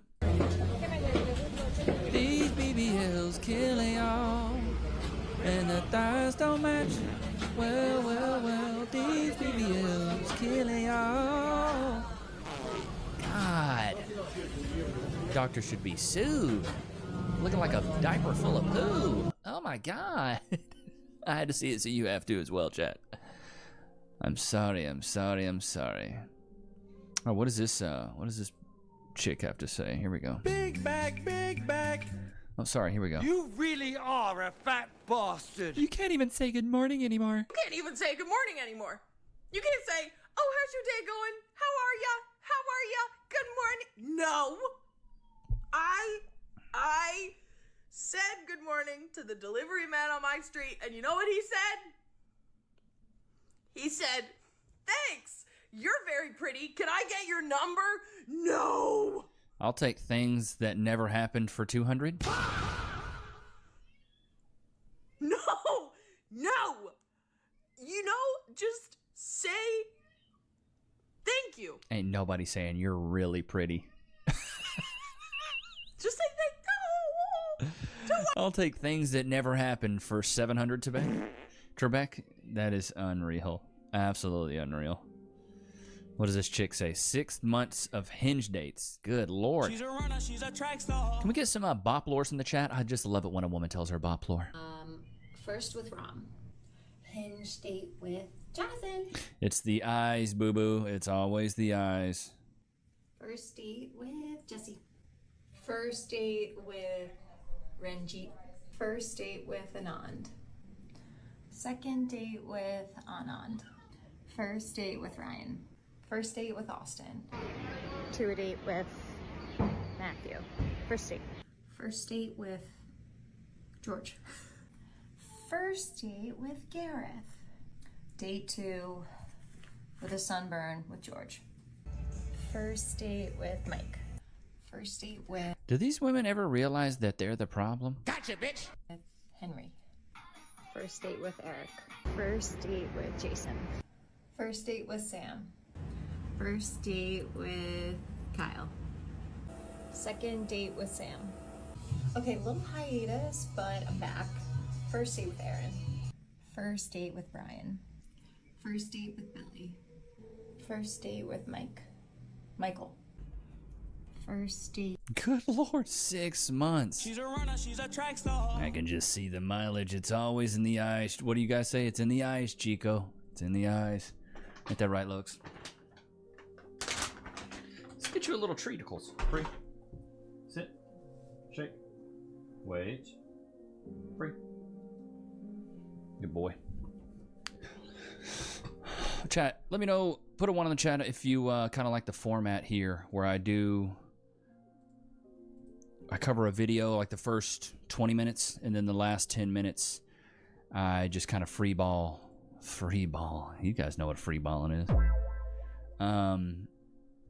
Going commando, as some may say. I just kind of freestyle the last 10 minutes and we just cover some random stuff. Personally, for me, I like it. It kind of lets me stay on the up and up, you know what I mean? So if I don't do that, it's sometimes tough to stay on the up and up of what's actually going on right now in the world. So, but yeah, ain't that right, Looks? He could care less. Won't they do? But I hope you guys enjoyed today's episode. Don't forget to like, comment, subscribe. It's good to have you guys out, man. Until next time. Peace.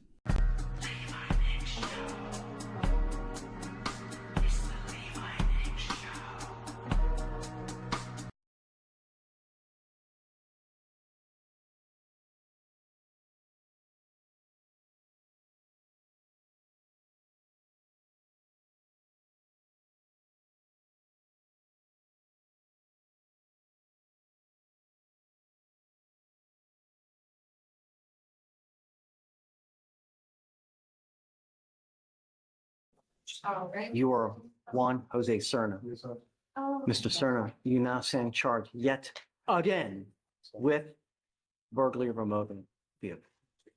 We are going to do probable cause. You have the right to remain silent. Anything you say can or will be used against you.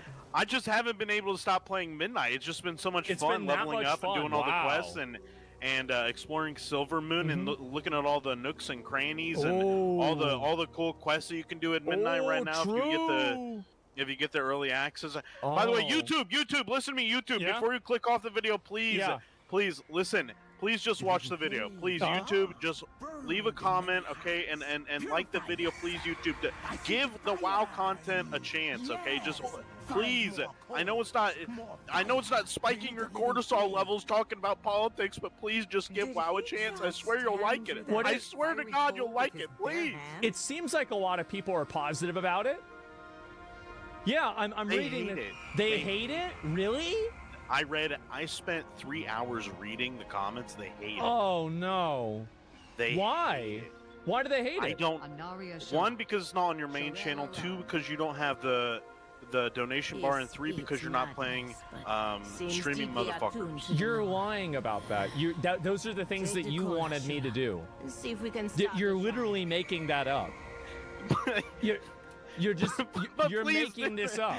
Like it's not even true. I just read them. Like it's not even true.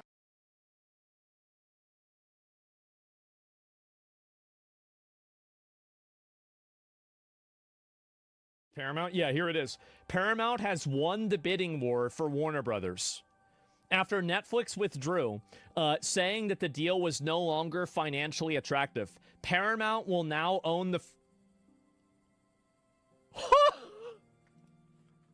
Holy shit! Let me go and find it. Paramount wins. This is huge. Story seems to have more twists and turns than an Agatha Christie novel. Just when you thought it was all over, along comes a last-minute play to completely change the game. It seemed like only yesterday I was reporting on the sale of Warner Brothers to Netflix after an intense bidding war with Paramount in a $100 billion mega deal that seemed to signal a shift in the balance of power in Hollywood. Definitely. The beginning of the end for both the studio system and the theatrical release model, as all the major players were slowly being gobbled up and absorbed into the streaming giants. But then Paramount took a look at the situation and decided... Maybe so, sir. But not today. and promptly upped their bid to a frankly ludicrous $111 billion, at which point Netflix decided, yeah, fuck that, bro, we're out. And just like that... Man. So now Paramount's buying them out. Paramount had pulled victory from the jaws of defeat, seeing off Netflix in an exercise of raw financial power. They just brought in the money. What the hell does this even mean for the future of filmmaking, theatrical releases, and the massive slate of IPs and divisions under the Warner Brothers umbrella? Because let's not mince words here, Paramount now control a pretty massive slice of the media landscape. Yeah, look at this. They own like Harry Potter, Game of Thrones, Lord of the Rings, SpongeBob, Transformers. Holy shit. This is all under one company. Oh my god. Not just entertainment, Mission IPs, Impossible, movies, and TV shows, Mortal but Kombat, news Star networks Trek, as well. What are they going to do with all this Turtle, power Looney and influence? Oh no. Well, to answer that question, you should probably consider the man at the top of this particular pyramid, David Ellison, the billionaire owner of Paramount Skydance and the son of Larry Ellison, the world's third richest man with a net worth of almost $250 billion. This guy's worth 250. Damn, bro. Like, so they just went in there, put their dick on the table.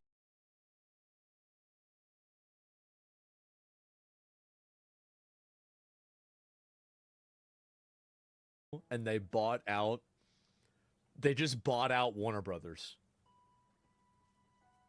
Holy shit. God damn. Yeah. Fuck. Ellison started in the industry by founding Skydance Media back in 2006 with nothing more than a little elbow TikTok grease, too? some can-do Man. attitude, and yes, a massive infusion of money from his dad's. What can I say, man? Having convenient. the world's third richest man as your father probably has a few perks. It sure does. Yeah, lucky guy. Anyway, fast forward a couple of decades, and David was keen to expand his business empire, and one quick and efficient way to do that was to buy out the struggling Paramount Pictures, which was the studio equivalent of a fixer-upper. It had lots of valuable IPs and networks under its control, but years of bad decisions and corporate restructures meant that it no longer had the resources and confidence to exploit them. What a That's surprise. great and all, but you might think that the FCC would have a thing or two to say about such a huge merger of corporations. Nope. Especially when it comes to news channels like CBS on the line. Not to worry though, because as it turns out, David is good pals with the man in the White House, and I very convenient. Kind of like to imagine the conversation played out something like this. What do you want? Hey Don, any chance you could lean on the FCC and get them to approve that Skydance merger for me? I sure would appreciate it, buddy. I don't know about that, Dave. People might have questions. Well, if you could make this happen, I'll fire everyone at CBS and replace them with people who only say nice things about you. Consider it done. Cheers.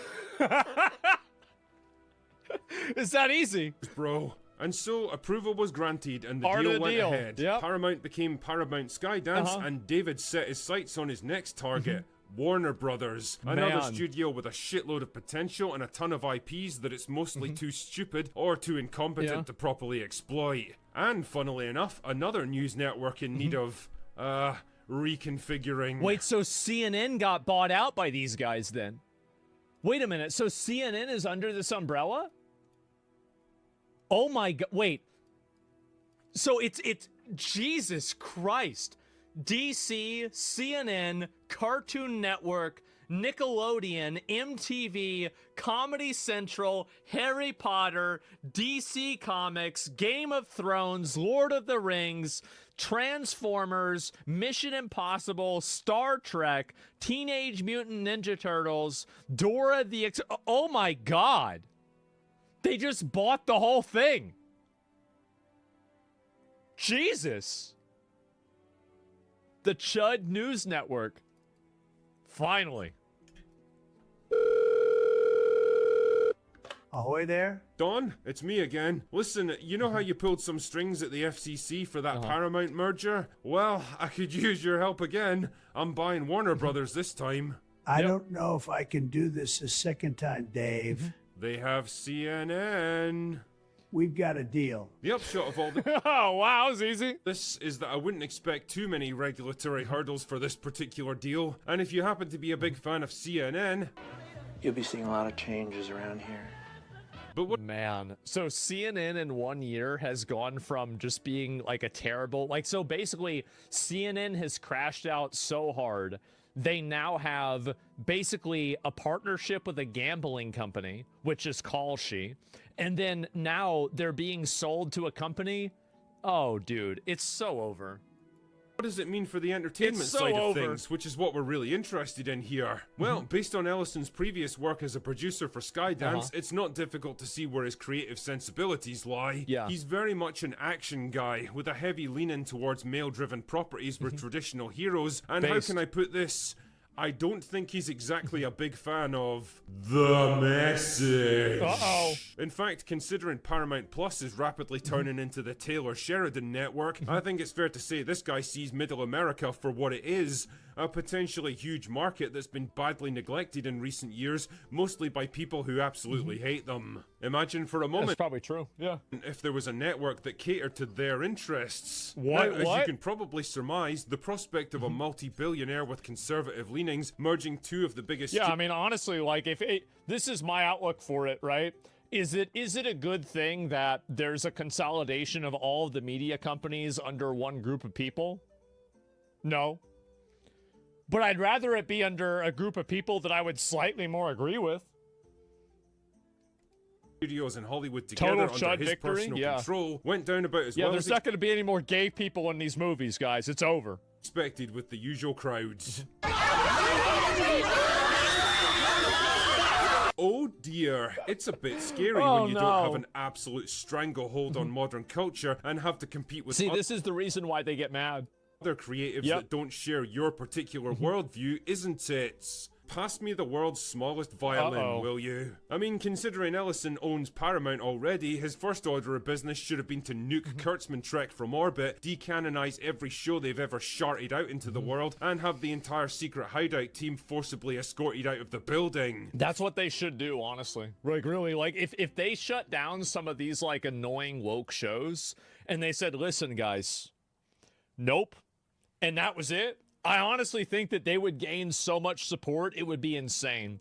I don't think that people realize how much resentment there is towards that type of messaging and ideology. I think there are so many people who are just totally fucking tired of it. And honestly, I'm not just speaking for myself. I think there's a lot of people that feel that way. Fuck it, you can just buy out their contracts if you have to. Just buy it's not them like out. you're short on money, Yep. but whatever you do, just get Infinity those useless money. retards out of there. But Yep. what about Warner Brothers' other IPs like Lord of the Rings, Game of Thrones, Harry Potter, and the entire DCU? Well, I'd be lying if I said I was disappointed they weren't going to fall under Netflix's control. I mean, Jesus, could you even begin to imagine what a Netflix adaptation of Lord of the Rings would look like? We may just... Dude, it's, again...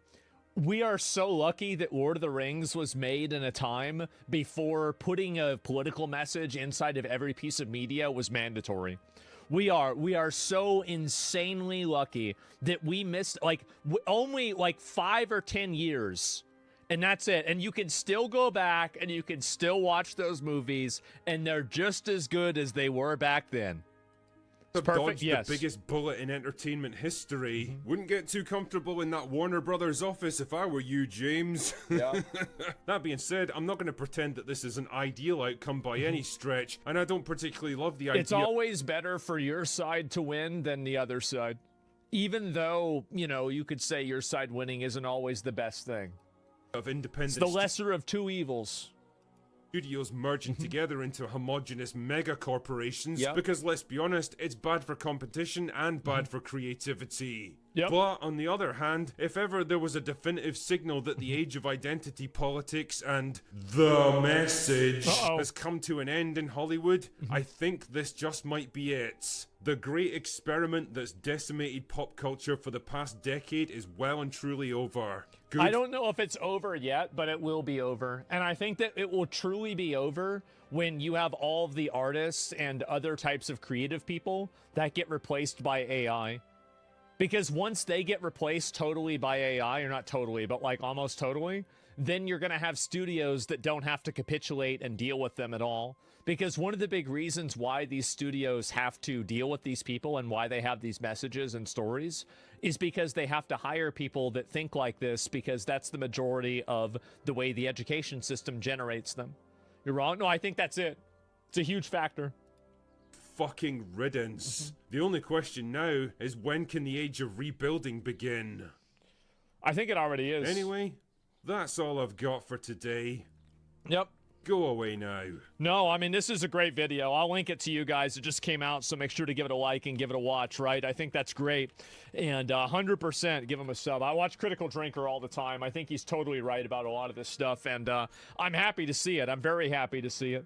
And what is this here? Marco Rubio doesn't Iran. I'll look at the Iran thing with Marco Rubio, but let me focus on talking about this just for a second. Are you tired of winning yet? No, I'm not. I will be tired of winning when every single one of these shows gets canceled and you have, like, basically the way that I judge whether something is good or not is if it upsets people that I don't like. And if it upsets people that I don't like, then it's good. And if it doesn't upset them, then it's probably not that good. But the moment that all of those people start crashing out and start crying, then I think to myself, oh, wait a minute. This is amazing. I'm happy about this. Drinker's great. Yeah, absolutely. Canceled and deleted from existence. Good metric. Yeah, 100%, man. And that's it. What I feel like Netflix just fleeced Paramount with this whole process. I don't know about that. And yeah, Netflix and Disney are spiritually right-wing. Netflix and Disney Plus are spiritually right-wing. HBO and Apple TV are spiritually left-wing. Paramount is fascist. Expert on all things fake and gay.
Johnny Somali got destroyed in court. Holy shit. Thank fucking God. I am so happy to see this happen. This is what you call the happy ending. This is the good ending. This is the right ending.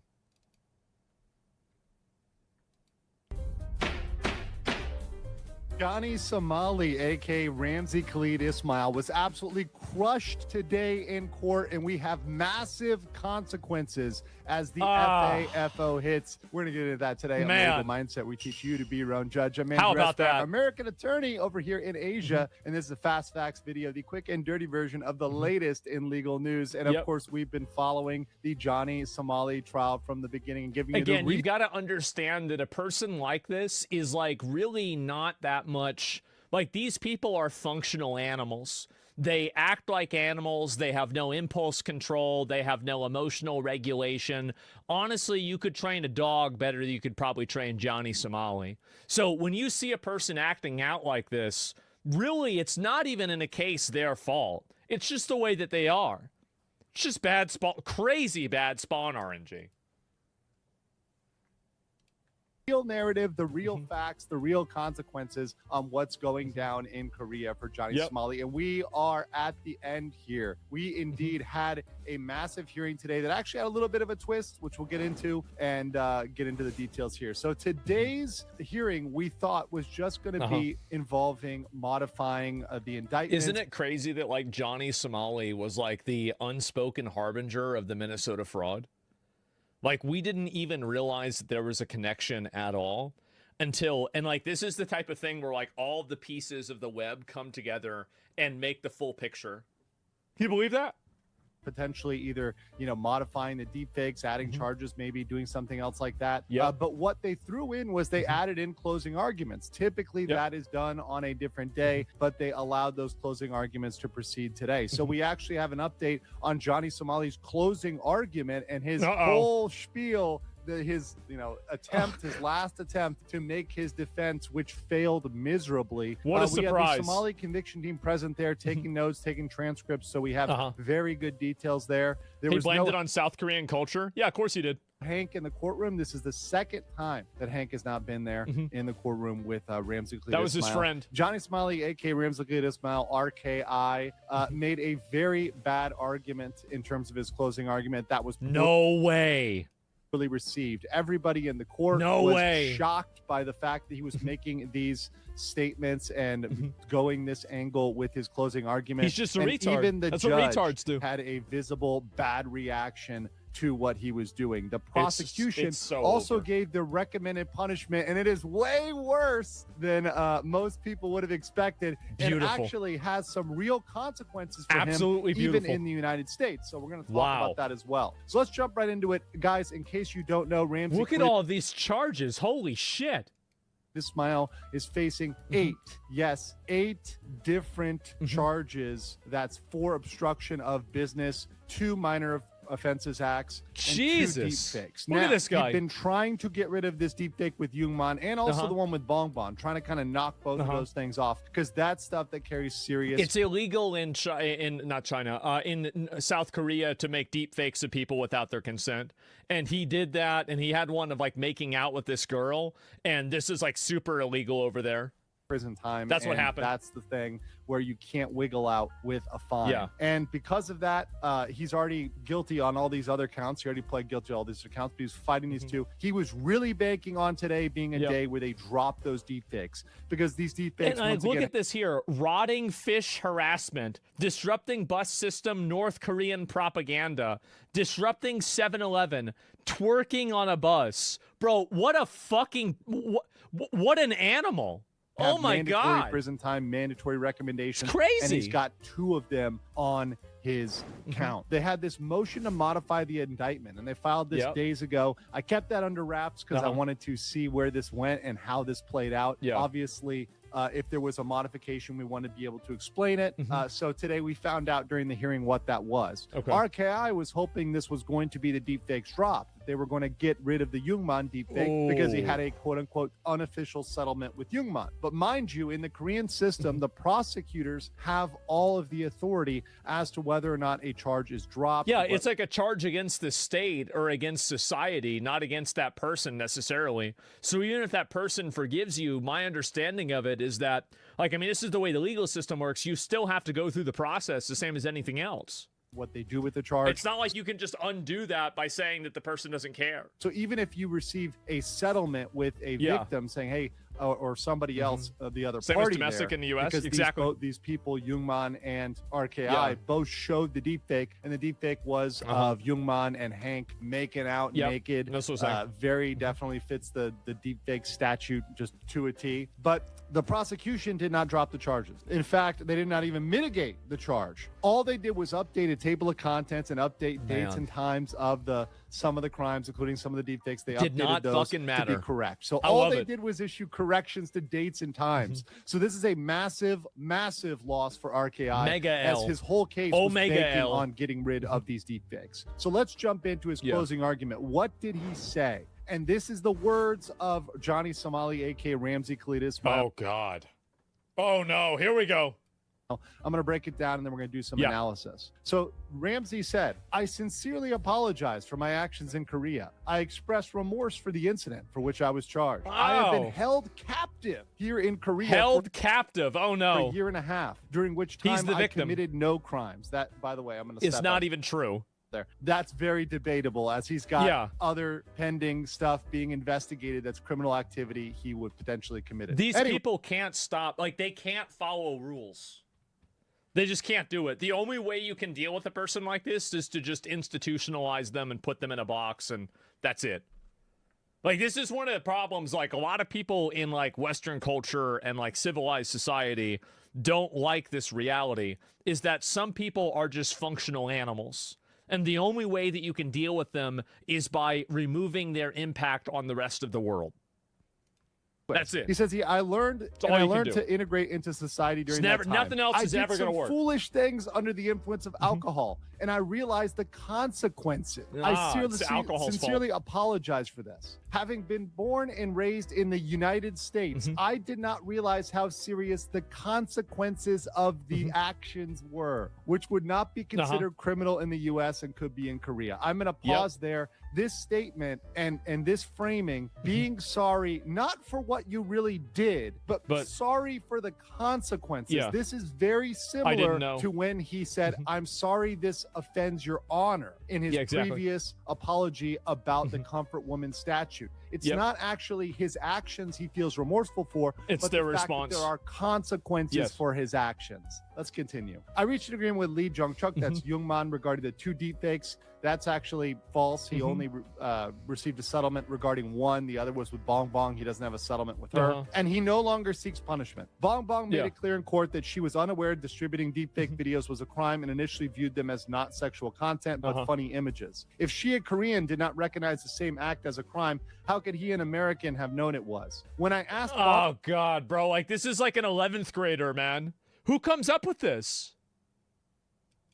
Bong whether he had defendant's consent to distribute the videos, Bong Bong said no. The law is unfair. Since the police didn't do anything when I tried to report Bong Bong, all I'm asking is for the law to be applied fairly. I want to appeal to the prosecution and police. It's unfair if Bong Bong and I receive different punishments. I'm still young. I want to see my family and go home. Please show leniency. So absolutely not. Absolutely. I hope that they make his life hell. This guy is such a retard. He's so aggressive. He's not sorry for anything. The best thing that you can do is put him in a box and keep him there. And that's it. That is all of his arguments. So essentially, once again, in closing, Ramsey Khalid Ismail is arguing that his ignorance of Korean culture led him to attack shopkeepers. That it's okay. Yeah, it's okay to attack shopkeepers in America. The worst thing about it is that in some places he's not wrong. okay in America to throw ramen at people, to curse, to disrupt business. Actually, no, it's not. A lot of those things would also be criminal in the United States, RKI, right? A lot of those behaviors, even in the U.S., wouldn't be okay. Johnny We're trying to say fucking that's Somali. Korean culture. The judge What a did retard. not like that at all. He also claimed that Jungmann doesn't want punishment, but it doesn't matter that Jungmann doesn't want punishment. It's up to the prosecutors to determine whether to bring that forward or not. Why would And they punish her? She's the one that's having it happen to her. Last he attacked It's retarded. Bong, and you see how much he focused on this is unfair. Well, this argument, as I've Yes. said from the beginning of this case, is a loser in any country when it comes to criminal defense. You cannot say I should be innocent because you didn't charge this other person who did the same thing. This is like I was speeding analogy. Yeah, right. Okay, everybody knows this. You didn't give that guy a speeding ticket, therefore you can't give me a speeding ticket. But were you speeding? It simply doesn't work anywhere on earth, and him trying to use It's an argument that's it's an argument made by a person with the mind of a child. this here was always a loser strategy, and the fact that he played it out is actually full comedy. And Well, he's a once retard. again, saying he's only really sorry for these consequences of his actions. Right? Yes. No knowledge. Ignorance of the law is not a defense, No, it's not. particularly in this case when he was on a spree. Continuing, the judge visibly reacted and gave side eye. This is something that was perceived by the Somali Conviction Court. The judge is normally very serious, very straight laced, no nonsense, but he had an actual physical reaction when RKI tried to blame ignorance of Korean culture. And when he started to attack Bong Bong. Who's RKI? That's Johnny Somali's full name. That she should be punished. That did not go well with anybody in the room. The Big prosecutors, surprise. the judge, they were not having. Who would any have of that, guessed? Not entertained by that. This argument that the law is unfair and the police didn't do anything about Bong Bong and that they received different punishments. That did not work at all. No one in the court thought that apology was sincere, and nobody was buying that argument. So what did the prosecution drop? Well, they dropped their sentencing recommendation, and it is insane. The prosecution suggested 3 years in prison with labor. Yes.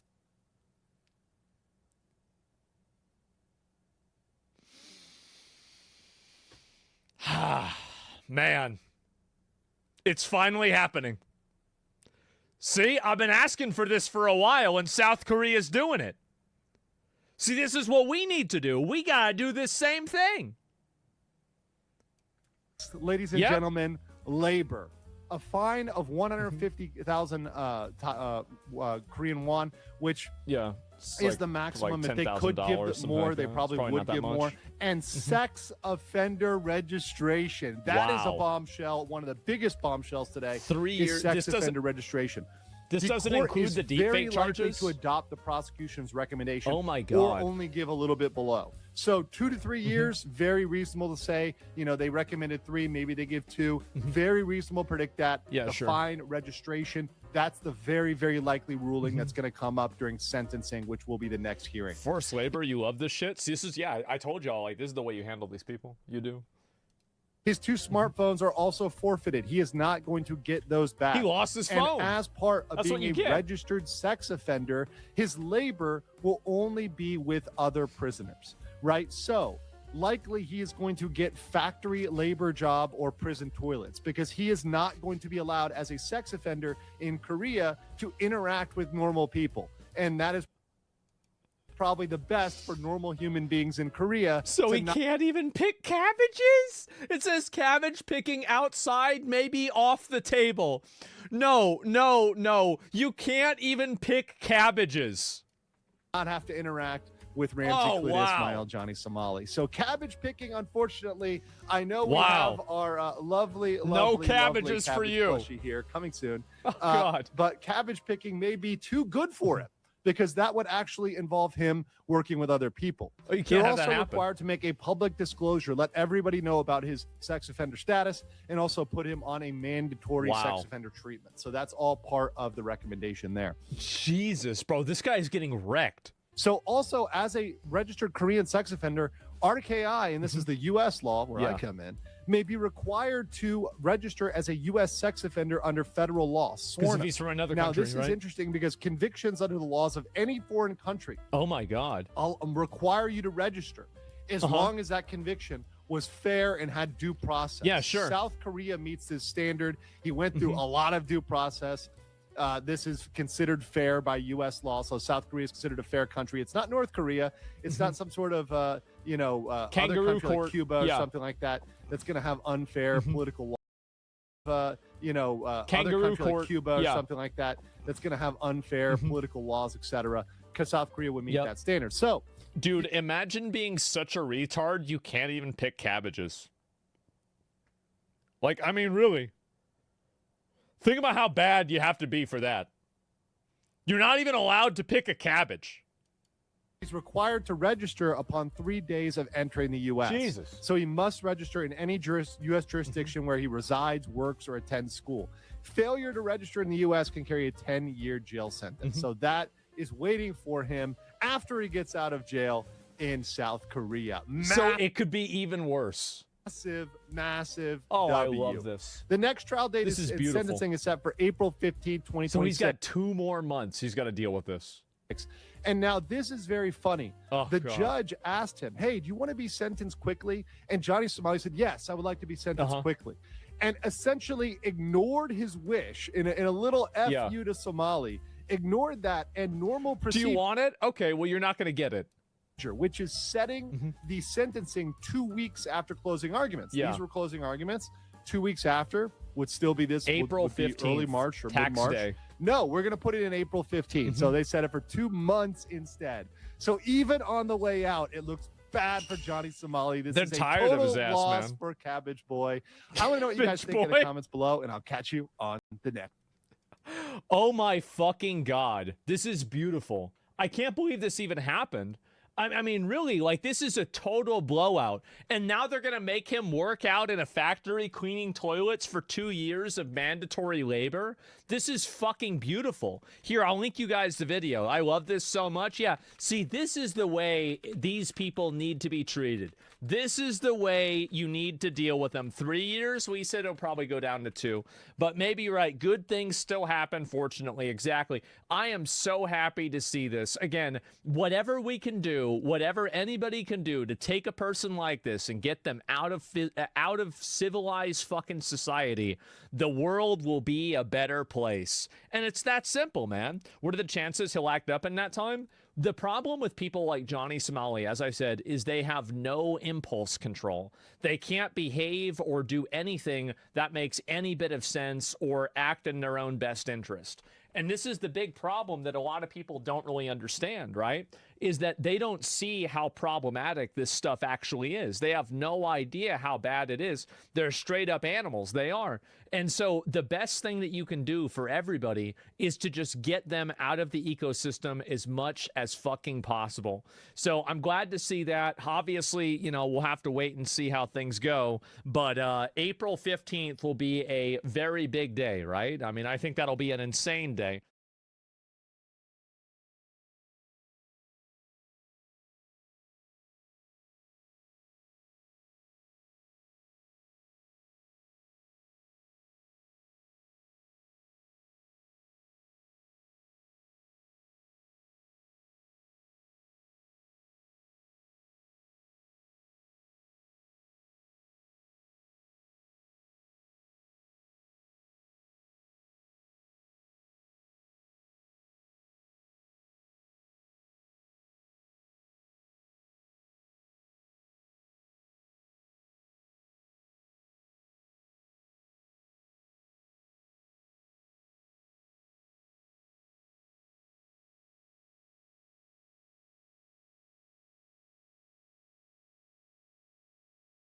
You need to be careful what you do. There is a fine line between zealously advocating for your client and doing something that either breaks the law, is unethical, that could get you in potential trouble.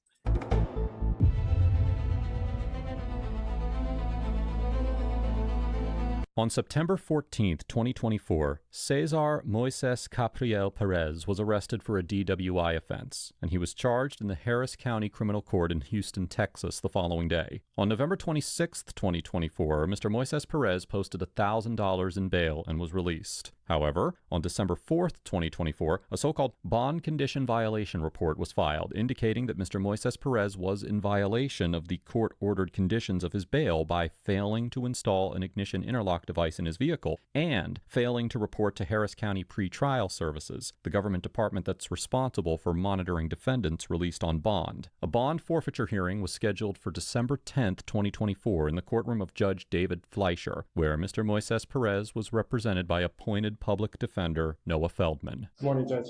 Hey. I just want the one thing I'll say. I have my client here on video. He can identify himself if necessary.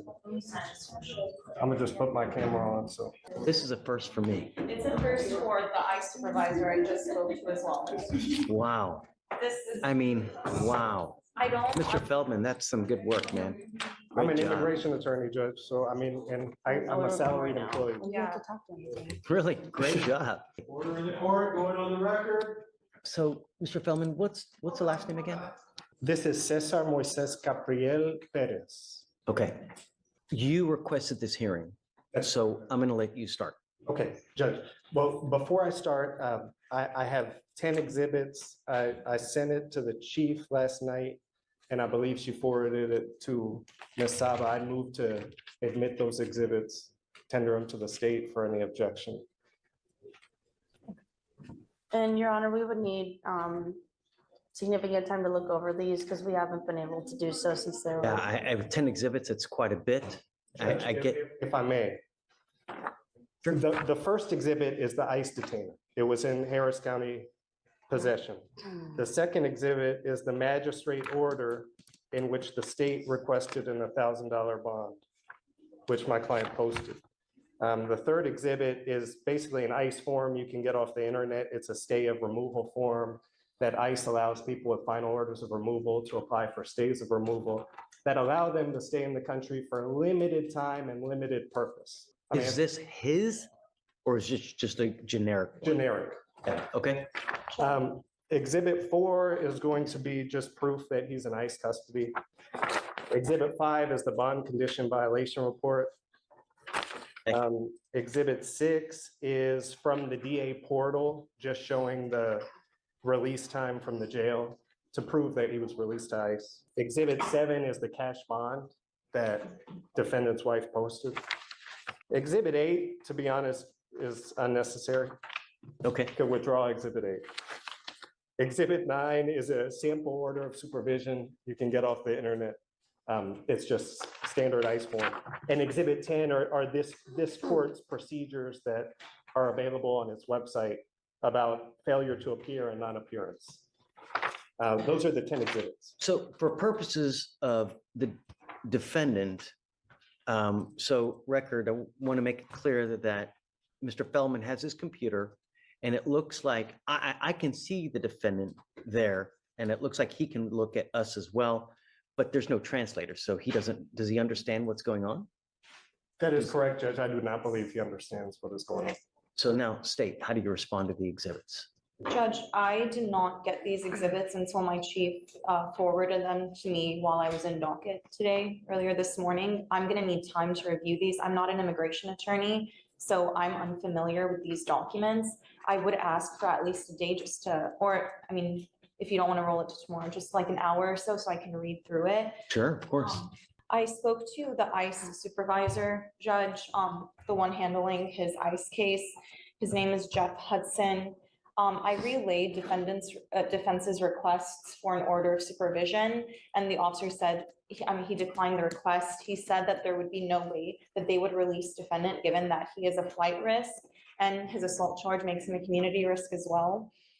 He also advised that the defendant has been deported before. He advised that the only way to get the defendant over to this court is if you issue a bench warrant, and then they would review that warrant and decide whether or not they would transport him over here, which is what I advised defense before. After it was revealed that Mr. Moises Perez was being held in the custody of Immigration and Customs Enforcement, or ICE, for a potential immigration violation, Assistant District Attorney Rojette Saba informs the court that she spoke with an ICE supervisor, who advised that the only way Mr. Moises Perez could potentially appear in court would be if Judge Fleischer were to issue a so-called bench warrant. In this context, the term bench warrant refers to a warrant issued by a judge for an individual who is in the custody of another agency and needs to appear in a Harris County court as a defendant. Here, because Mr. Moises Perez was in ICE custody, the bench warrant would request that ICE transfer Mr. Moises Perez to Harris County law enforcement custody so that he could appear in court. However, state judges do not have the authority to force a federal agency, such as ICE, to comply with orders to present defendants in person. So, it would be up to ICE's discretion whether or not they agreed to release Mr. Moises Perez to Harris County custody in response to the bench warrant. He also said that we can try to work out the possibility of the defendant giving a virtual plea, but in terms of them releasing him. But we need a thumbprint. I need a thumbprint. I need his signature. Yes, Judge. There's no translator there for him now. Yes, Judge. The officer did also tell me respectfully that we don't really have jurisdiction to litigate this immigration issue. Sure. What you want is you do not want me to revoke his bond. That is correct, Judge. You want me essentially to hold this case open. He's going to get deported, right? That is my understanding. Essentially, what you want me to do is you want me to hold this case open indefinitely. Judge, if I may.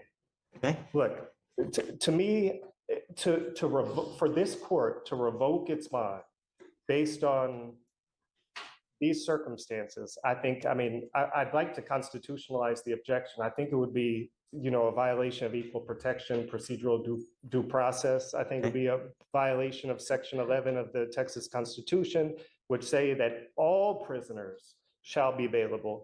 Section 13, which say that excessive bail shall not be required. Section 19, which says that no citizen of this state, I don't think they mean US citizen, shall be deprived of liberty, which this would be doing by revoking his bond, without due course of the law of the land. Now, the Texas Code of Criminal Procedure is very clear. When a defendant has once given bail for his appearance, he shall not be required to give another bond. That's 17.09 paren 2. This defendant, all he has done is posted the bond that the state requested, and without any volition on his own, gets taken into ICE custody. I think you would agree with me, Judge. The state has the burden to prove a bond violation. There is a bond violation report. I think we should all agree there's been no bond violation because he had no ability to get an ignition interlock. He had no ability to report to pretrial. So the only exception to this one bond are the following. If the bond's defective, there's no defective in the bond. If the bond is excessive, nobody's arguing the $1,000 bond was excessive. If the bond is insufficient in amount, which is very broad, but I want to make clear that there is no amount of bond, as Ms. Saba just said, that can guarantee that my client can attend court. There's no amount. So I don't think insufficient in amount is correct. The only other catch-all is good and sufficient cause. Now, I did some case law research on good and sufficient cause, and these are new or changed circumstances from which the court can conclude that some cause exists for revoking a bond and setting a different bond. Now, as I said, the only bond that this court could set that would guarantee my client comes to court would be a bond that is impossible for him to post, right? Because any postable bond, he would have no control in getting to court. Now, ICE, if I may, Judge, I understand what Ms. Saba relayed that the ICE officer said, but I can tell you that 8 CFR section 241.5 allows ICE to release anyone on an order of supervision if they're subject to a final order of removal.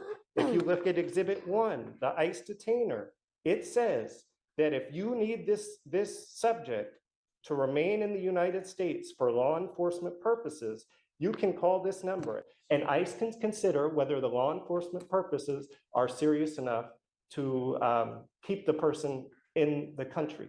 Now, I think it would be punitive to take away $1,000 from somebody who posted a bond that this court affirmed, that the state requested, and say, I'm taking away your $1,000 because of actions completely out of your control, actions that are being taken by a third party. So if I bench warrant him back here, then nothing will happen to that then, right? A bench warrant is a revocation of bond. Because if you bench warrant him, basically you're asking the sheriff to go get him, or you're asking ICE to bring him. ICE has already told Ms. Saba, we're not bringing him. The sheriff, if they go recover him. No, they haven't said they said they were going to think about it, that they were going to look at it. They didn't say that they weren't going to. Well, then let me clarify, Judge. If you want to bench warrant and be clear in that bench warrant that this is not a revocation of bond, I have no objection to that bench warrant. It's my opinion. You had an objection last time to the bench warrant. I have thought about it some more, Judge. If you bench warrant him, but there's no revocation of bond, I have no objection. Well, then we're all happy. Are you happy with that? Yes, Judge, I'm Great. fully deferring to you. Let's do it. Then let me say one more thing, Judge. Mr. Feldman requests that Judge Fleischer issue a bench warrant rather than revoke his bond, arguing that Mr. Moises Perez did not meet the conditions of his bond because he was in ICE detention and was therefore unable to report to pretrial services. As we discussed earlier in this episode, a bench warrant would request that ICE release Mr. Moises Perez to Harris County. Hey everybody, how's it going? Hope you're having a lovely day. Back in the day, we had innovation. You went from a black and white TV to a color TV. You went from VHS to Super VHS. Now we have enshittification, which is where you take something that people already had and you find a new and inventive way to turn it into a subscription or lock it behind something to extract more money out of people without providing them with a better service. And this video from the Norwegian Consumer Council just came out swinging on the entire thing. And because DMA has not won his case yet, because there is no precedent that me using YTDLP or a screen capture software to show you a piece of somebody else's video is not something that's going to get me wiped off of YouTube, I thought that I would just strike while the iron is hot and show you this video and tell you why I think that the Norwegian Consumer Council is awesome. You can call me a shit maker. My job is to make things shitty. The official title is enshittificator. What I do is I take things that are perfectly fine and I make them worse. More specifically, I make it shitty. I come from a long line of people making things shitty. My father was an enshittificator, his father before him, and his father before him. So yeah, it's a proud tradition in our family, making things shitty. But it is hard work, and it's not very cost efficient to do it like this. I can only be in so many places at one time. So I needed a way to scale up the business without working myself to death. And just when I needed it, the solution lands right in my lap. Enter the internet. All of a sudden, I didn't have to move around to make things shitty. I could just stay in one place and make things shitty for way more people at the same time. And that's when things really started to move. Got a favorite website? Let's fill it with pop-ups. Preferably scam. Enjoying a video? Oopsie! Ad break! Oh, you bought an expensive phone? Great. Here's an update to make it shitty. Let's say you have 1,000 pictures of your deceased mother. Oh, so sad. What do? I make you pay for it. The memories may be yours, but the photos, they're mine. So it's very important. It needs to be nice at first. But then... Yes. Oh, yes! What do you say? Okay. Woo! That's what I'm talking about. Yeah. Woohoo! Finally. You're not happy with the way something you really liked turned shitty. What do? Contact customer service. Here, talk to completely useless chatbot. No human, I always knew it was a person typing that. Here's my favorite part. Let's say someone starts an alternative service. What do? We buy them.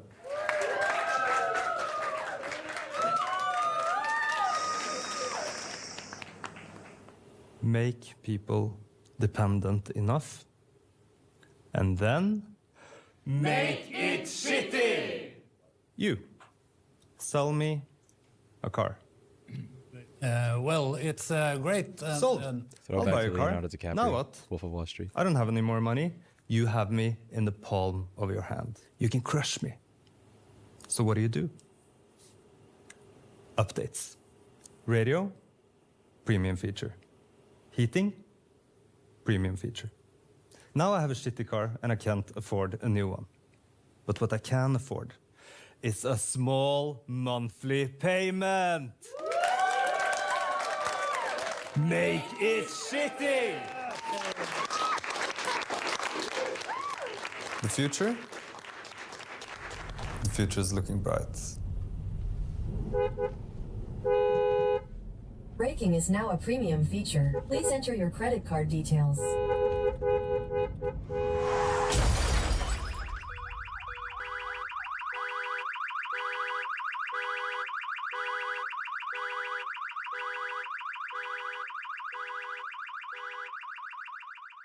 This is fucking brilliant. In a new report, Breaking Free, Pathways to a Fair Technological Future, the Norwegian Consumer Council has delved into the inshitification and how to resist it. The report shows how this phenomenon affects both consumers and society at large, but that is possible to turn a tide. Together with more than 70 consumer groups and other actors in Europe and the US, we are sending a letter to policymakers in the EU, United Kingdom, US, and Electronic Arts. Well, I got a New York City. Not only do I have lights, I have a window! Fuck off. What the fuck is that timing? Oh my god. Wait, what? What the fuck? Not only do I have lights, I have a window! Fuck off.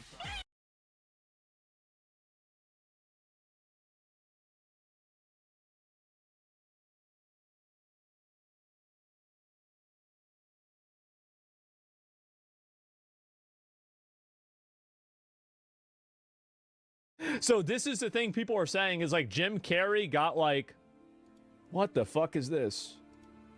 So this is supposed to be Jim Carrey? Bonjour. Bonjour. Oh, it's a wonderful feeling. I really took on a pretty big challenge trying to do my speech in French. So, I wrote it and I researched it and I practiced it like crazy. But, it's, then I watched everybody like talking 1,000 miles an hour up there, receiving their awards. And I was like, I'm dead. And I made mistakes and I was like a novice, but I felt a lot of love. And I felt a lot of appreciation that I tried, and what I said was true, and I really wanted to recognize my family. I wanted to recognize my dad. So they say this is Jim Carrey? My dad was the type This of is person supposed to that be if Jim you met Carrey. him for 5 minutes, you felt like you knew him for 50 years. The voice is Can't totally talk off. about him without getting emotional. Oh, loved it. It's so beautiful. Yeah. And having Michelle, Camilla Cook. Look at his eye color compared to the was imposter. Also amazing. So everybody thinks this is a It was fake just a Jim brilliant Carrey. evening, Really brilliant. Shit. evening. Oh my gosh. They're Walter doing Mulligan this? was off the hook. I mean, I can't believe he committed to doing all that. I was really, is this about someone else? My favorite funny face is the one I'm wearing right now.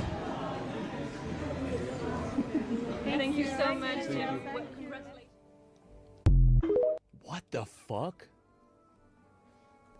What the fuck? Dude, there's no way, right? Like, what is this? I mean, this looks like bullshit, honestly.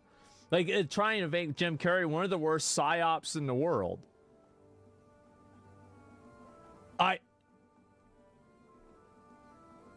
Jim's scary. Jim Carrey's full speech? Okay, so he couldn't say anything. I don't know, man. Like, everybody thinks that this guy, it's like a fake, he had it figured out. Like, what the fuck? What a difference 8 years makes. I mean, yeah, people get older. I mean, that's kind of what happens. I don't know what to think about this. What the fuck? The lizard people got him. I mean, he did talk a lot about, because this is, the thing is, like, this is the way I imagine Jim Carrey to look. And, like, the cheeks are different. Like, I don't know, the face seems like more, like, swollen, I guess. Yeah, this is Jim Carrey. This is, like, who the fuck is this guy?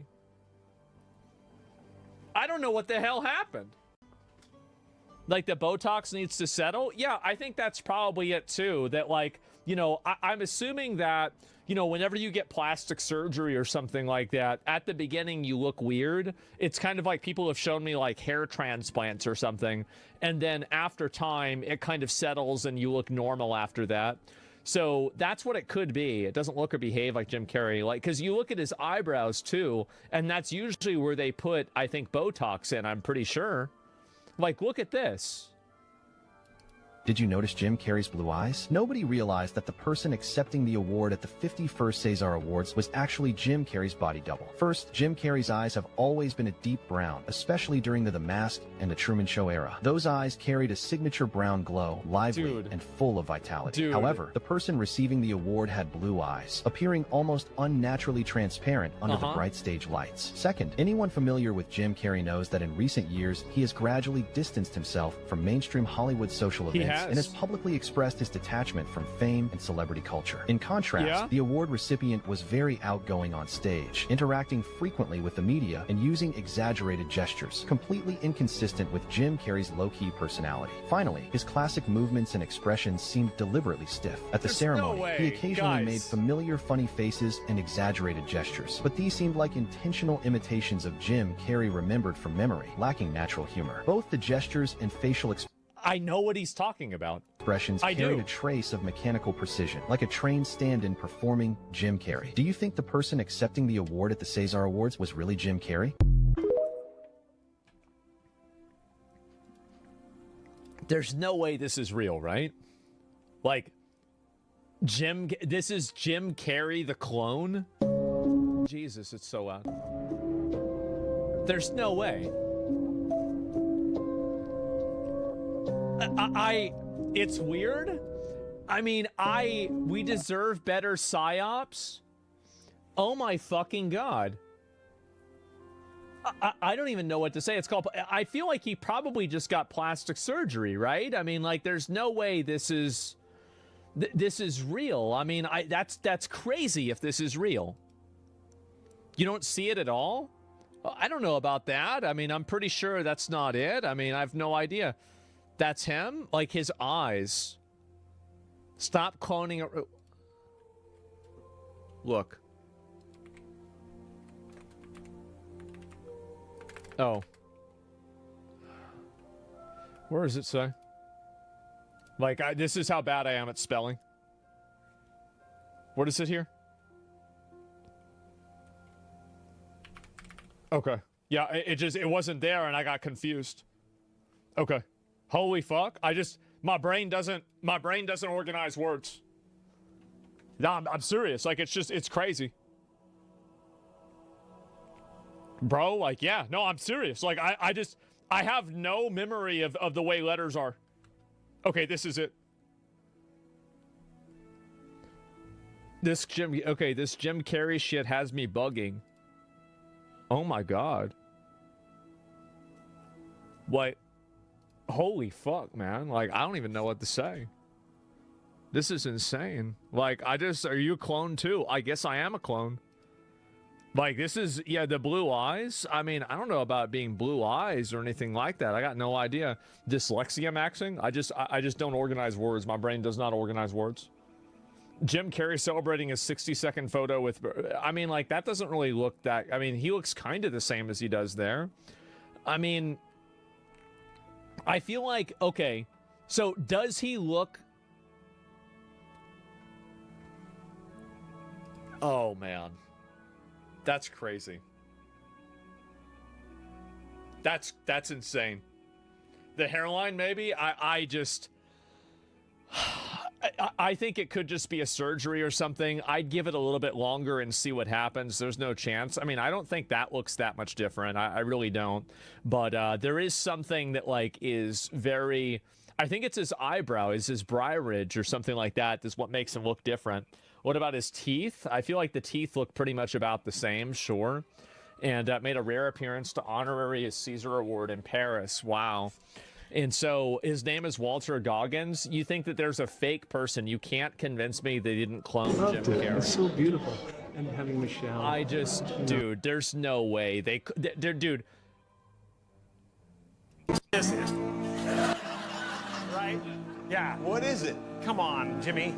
Seriously, the time is up. People are hip to this kind of stuff. I'm here tonight to blow the lid off it, to be the whistleblower. I'm sick and tired of the secrets and the lies. It is the secret symbol of the Illuminati, and you're a part of it, and it is the all-mocking tongue.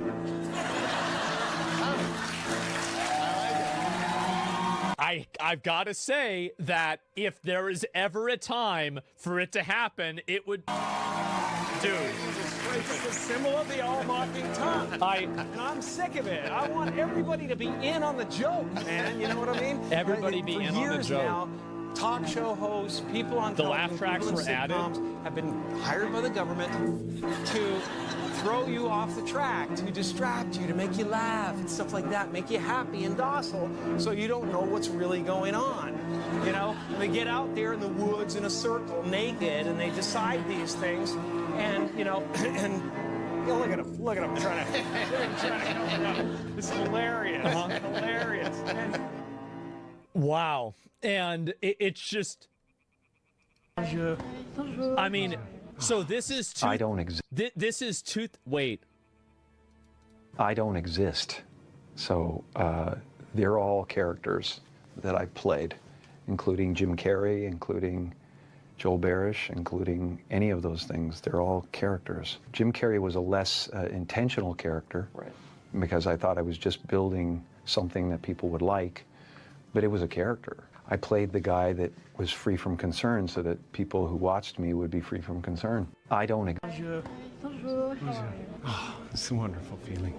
I really took... This is, dude, how is this happening with everything and with everybody? Like, I don't even know what to say. This is crazy. Like, what the fuck is going on? Okay, so this is kind of, maybe he's taking estrogen. Okay, so the probability that I think Jim Carrey has been replaced with a clone, 2%. Sorry, I think it's 2%. Very, very low percentage, okay? It's like 0, yes. I really think it's probably just plastic surgery and him looking weird, and that's the way it is. It's not a crazy big deal. He got some filler in his face. Yeah, usually whenever people have that, they look weird for a couple of days, then it settles and they look more normal. There's nothing crazy at all about this.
Knockout goes to ground. As Cassetti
to ground as Cassette.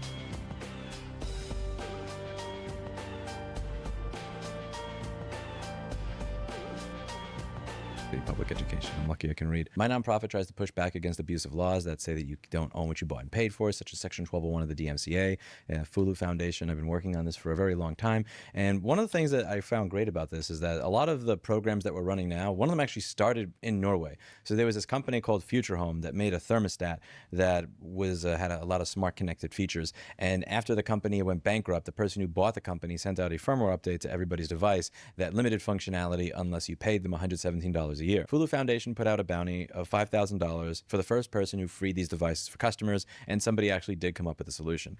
The person who was the CEO of the company did say that this is a criminal act, that I was suggesting that people hack into their servers, but that's not what happened at all. I was offering a bounty to people who freed your devices. If anything, you sending out a firmware update that limits functionality on a device after the sale, in my opinion, is ransomware. You're the one hacking your customers. I'm simply allowing them to get back access to what they bought and paid for. And I'm really happy to see that this is reaching such a critical point. We got to the front page of Wired with our bounty program. Several people have been writing about it. And what I'm really excited about is seeing the amount of people who've been contributing to our enshittification database. We have a website called consumerrights.wiki where we go over this. If there's a company that allows you to use any application you want with your exercise bicycle, and then they push a firmware update that only allows you to use it with their application and their shit has a monthly fee, we log everything here because we want to make it as easy as possible for you to have a giant list of examples with proper citations, not just some random YouTube person ranting where you have to dig through all these videos where I'm being angry and saying, hey, everybody, how's it going, and petting my cat before you can get the information. It's a very easily searchable database. So here's the olive branch I want to extend. To the people who made that video, my email address is listed down below, and I would love to work with you in any way, shape, or form. We are looking to create the best database of every company and every incident of this type of anti-ownership garbage happening, because we want to push back against it. Whether you're trying to create new policy to push back against this, or whether you're trying to remove bad old policy to push back against this, I want you to have the best digital treasure trove of every single incident so that we can make sure that this is not the future that we live in. And I would love to have as much collaboration with you as possible. I want to help you as much as possible. That's what we're here for. I want to try and get as many people putting information into this database. We're almost done with the browser extension, so that when you're on a website of a company that's taking part in these practices, it'll actually inform you. You'll get a very short notification message saying what it is that that company or that product line did, and then you'll be able to click onto the website to see it. Whether we're talking about a company that disables your ability to use it with third-party apps after the sale, a television that sells your personal data, or a refrigerator that forces you into arbitration without even letting you know because they throw away all the paperwork showing you it before you ever see the device. We want to make sure that consumers are as informed as possible about these practices, and we want to push back against them as often as possible. If you're a part of the council that made that video, I would like to lend a helping hand, and I also want to work together to figure out how we can make our nonprofits database at consumerrights.wiki the best open source, open to the public database of companies that have taken part in enshittification practices and scams like this. I'm doing everything I can to push back against this in every corner where I see it, and I'm going to do my best with the team that I've assembled, but we're only a small group of people, and the only way that I'm going to be able to make serious progress on this is by partnering with other organizations and other people and other content creators that are willing to spread the word and do something about it. Consumerrights.wiki has gotten a few shouts out, and I really appreciate it. I got a shout out from Charlie at Penguin Zero, got a shout out from Andy at Salem Techsperts, and that's awesome. But if we're actually going to get to the point where we have classified and categorized every single instance of every single company that's taken part in these practices, I'm going to, above all, need the help of all of you.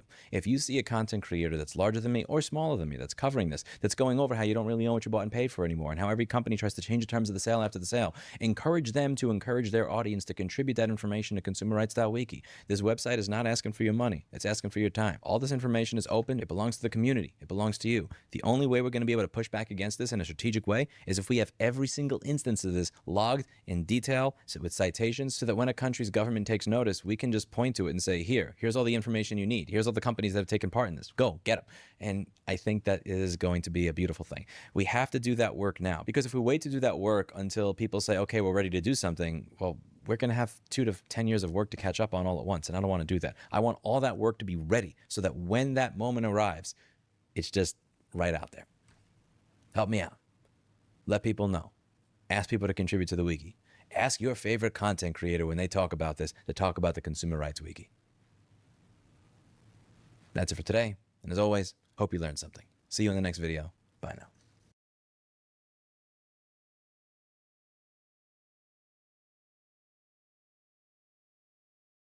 Hey everybody, how's it going? I hope you're having a lovely day. Today I wanted to just follow up on a video that I did titled Age Verification is Getting Out of Hand. In this video, I was going over a bill from the state of Colorado. I'm not going to go over every single reason the bill is ridiculous. I went over that in this 7-minute video over here if you're interested. TLDR is when you start using an operating system, it's going to ask for your age. It's not going to ask for your ID, so this is not age verification. This is age indication, so anybody could lie. And the thing that I found stupid about this is that when they're discussing application or software distributors, this could potentially apply to me just going to mirc.com to download an IRC client and them having to indicate my age. There's a number of reasons that this is completely nonsensical. If they were to require ID or proof that I am the age that I say that I am, now you're getting into a situation where for me to use a computer in that state, I have to show my ID, which just is creepy. I don't feel like, no, I don't feel like needing to get permission from my government to use a computer, because at the moment that you say, well, we need to be able to see your ID to do this, they could say, well, we don't want certain people to be allowed to use a computer. It's absolutely insane. It's ridiculous. Now, California has proposed a similar law, and one of the things that is bothering me here is where the aggravation is being directed when companies are talking about how to comply with this. System 76 is a cool company. I believe that they resell Clevo computers. They have their own operating system called Pop! OS. Pop! OS is, I believe, correct me if I'm wrong, a fork of Ubuntu, and it comes with NVIDIA drivers and a bunch of other stuff, and is somewhat optimized for the systems they sell. So System 76 sells laptops and desktops, but they will sell them with Linux on them with the idea that when you buy this, everything's going to work. You don't have to deal with this part of the hardware doesn't work or that. They sell it with Linux, which is pretty cool. Now, this company is going to be complying with this law, and there are people discussing this on their subreddit, and they're very clear that they don't want this. I personally hate this bill, they say, and the idiot lawmakers who have pushed it. However, it passed unanimously, -3 votes not recorded in the California Assembly, which has 60 Democratic and 20 Republican members. I would expect similar bills to pass in more states, and it is possible similar legislation would be passed in Europe elsewhere in the future. I do not believe most free and open source software is ready to handle the ludicrous amount of legal liability this kind of legislation introduces. The talk of noncompliance would be fun if there was not a $7,500 fine per child who uses the operating system for the operating system provider performing intentional noncompliance. I can assure you that all Pop! OS and likely many other open source operating systems will do everything possible to prevent identification of users. This bill does not require any identifying information of users to be stored. And they don't like this. And again, signed, my deepest and dearest disdain to Gavin Newsom and the California State Assembly. There's a great post following up on this from somebody saying, if all they're doing is requiring age to be input, not verified at the OS level, why do you think they're doing that? Do you really think that's all they want? You have to know if they're being honest that this will only be the first step to get you to comply with an unreasonable mandate and likely unconstitutional, so that they have your company do the work of implementing their demands, so that you will be ready to implement the next step. And you have to know that the next step is the purpose for this first step. They don't care about people entering random numbers into a computer as required to get the OS to work. That's clearly not the point. The point is to see who complies with the first step, so that you don't have a leg to stand on when they demand what they really want. You know this. You have to know this. The only way your company gets out of this, sadly, is to refuse to do business with states that require these absolutely insane surveillance laws on your property. I think he's right. I think lawmakers are watching this wondering, can we get them to be okay with putting something in the operating that says you must be 18 to do X, Y, and Z? And then, well, listen, you had to know that we were going to ask for your ID at some point, right? Like, you're right. Lewis is correct when he said that this law does nothing because it doesn't ask for ID. You already did this. You ask for ID, right? Because it's easier at that point to get them to ask for ID than it is to get the companies to say, you know what, never mind, we were uncomfortable with this to begin with. Because you already took the first step, people are less likely to take a step back because they've already committed. And that's the arm twisting that I think that is going on here. This is my controversial take here, but my problem was with how many people are crapping on System 76 for saying that they're going to comply with this, rather than crapping on the legislators in the state of Colorado and California. This person over here saying that I'm not going to be doing business with their company anymore. System 76 is going on record saying, we don't want to do this, we hate this, we think these legislators suck.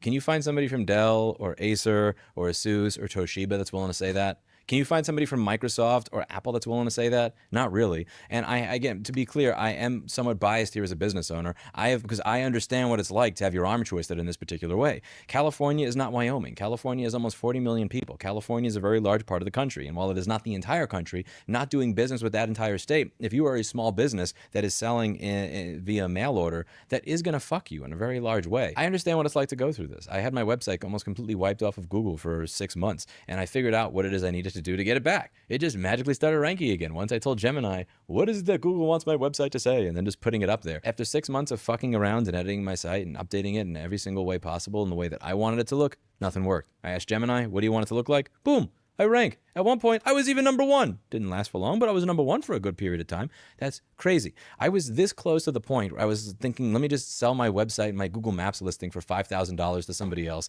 sell all the hardware at my business, close and do something else. I was this close to that just a few months ago. I understand what it's like to be at the point where you're getting drained down to zero and there's not much any choices left. I really hate having conversations with people who have not done anything horribly wrong just to say, I'm sorry, I don't have the money to pay you anymore. Like, you've done nothing wrong. When I have hired somebody who is a thief or somebody who treats people like shit or breaks everything or has a horrible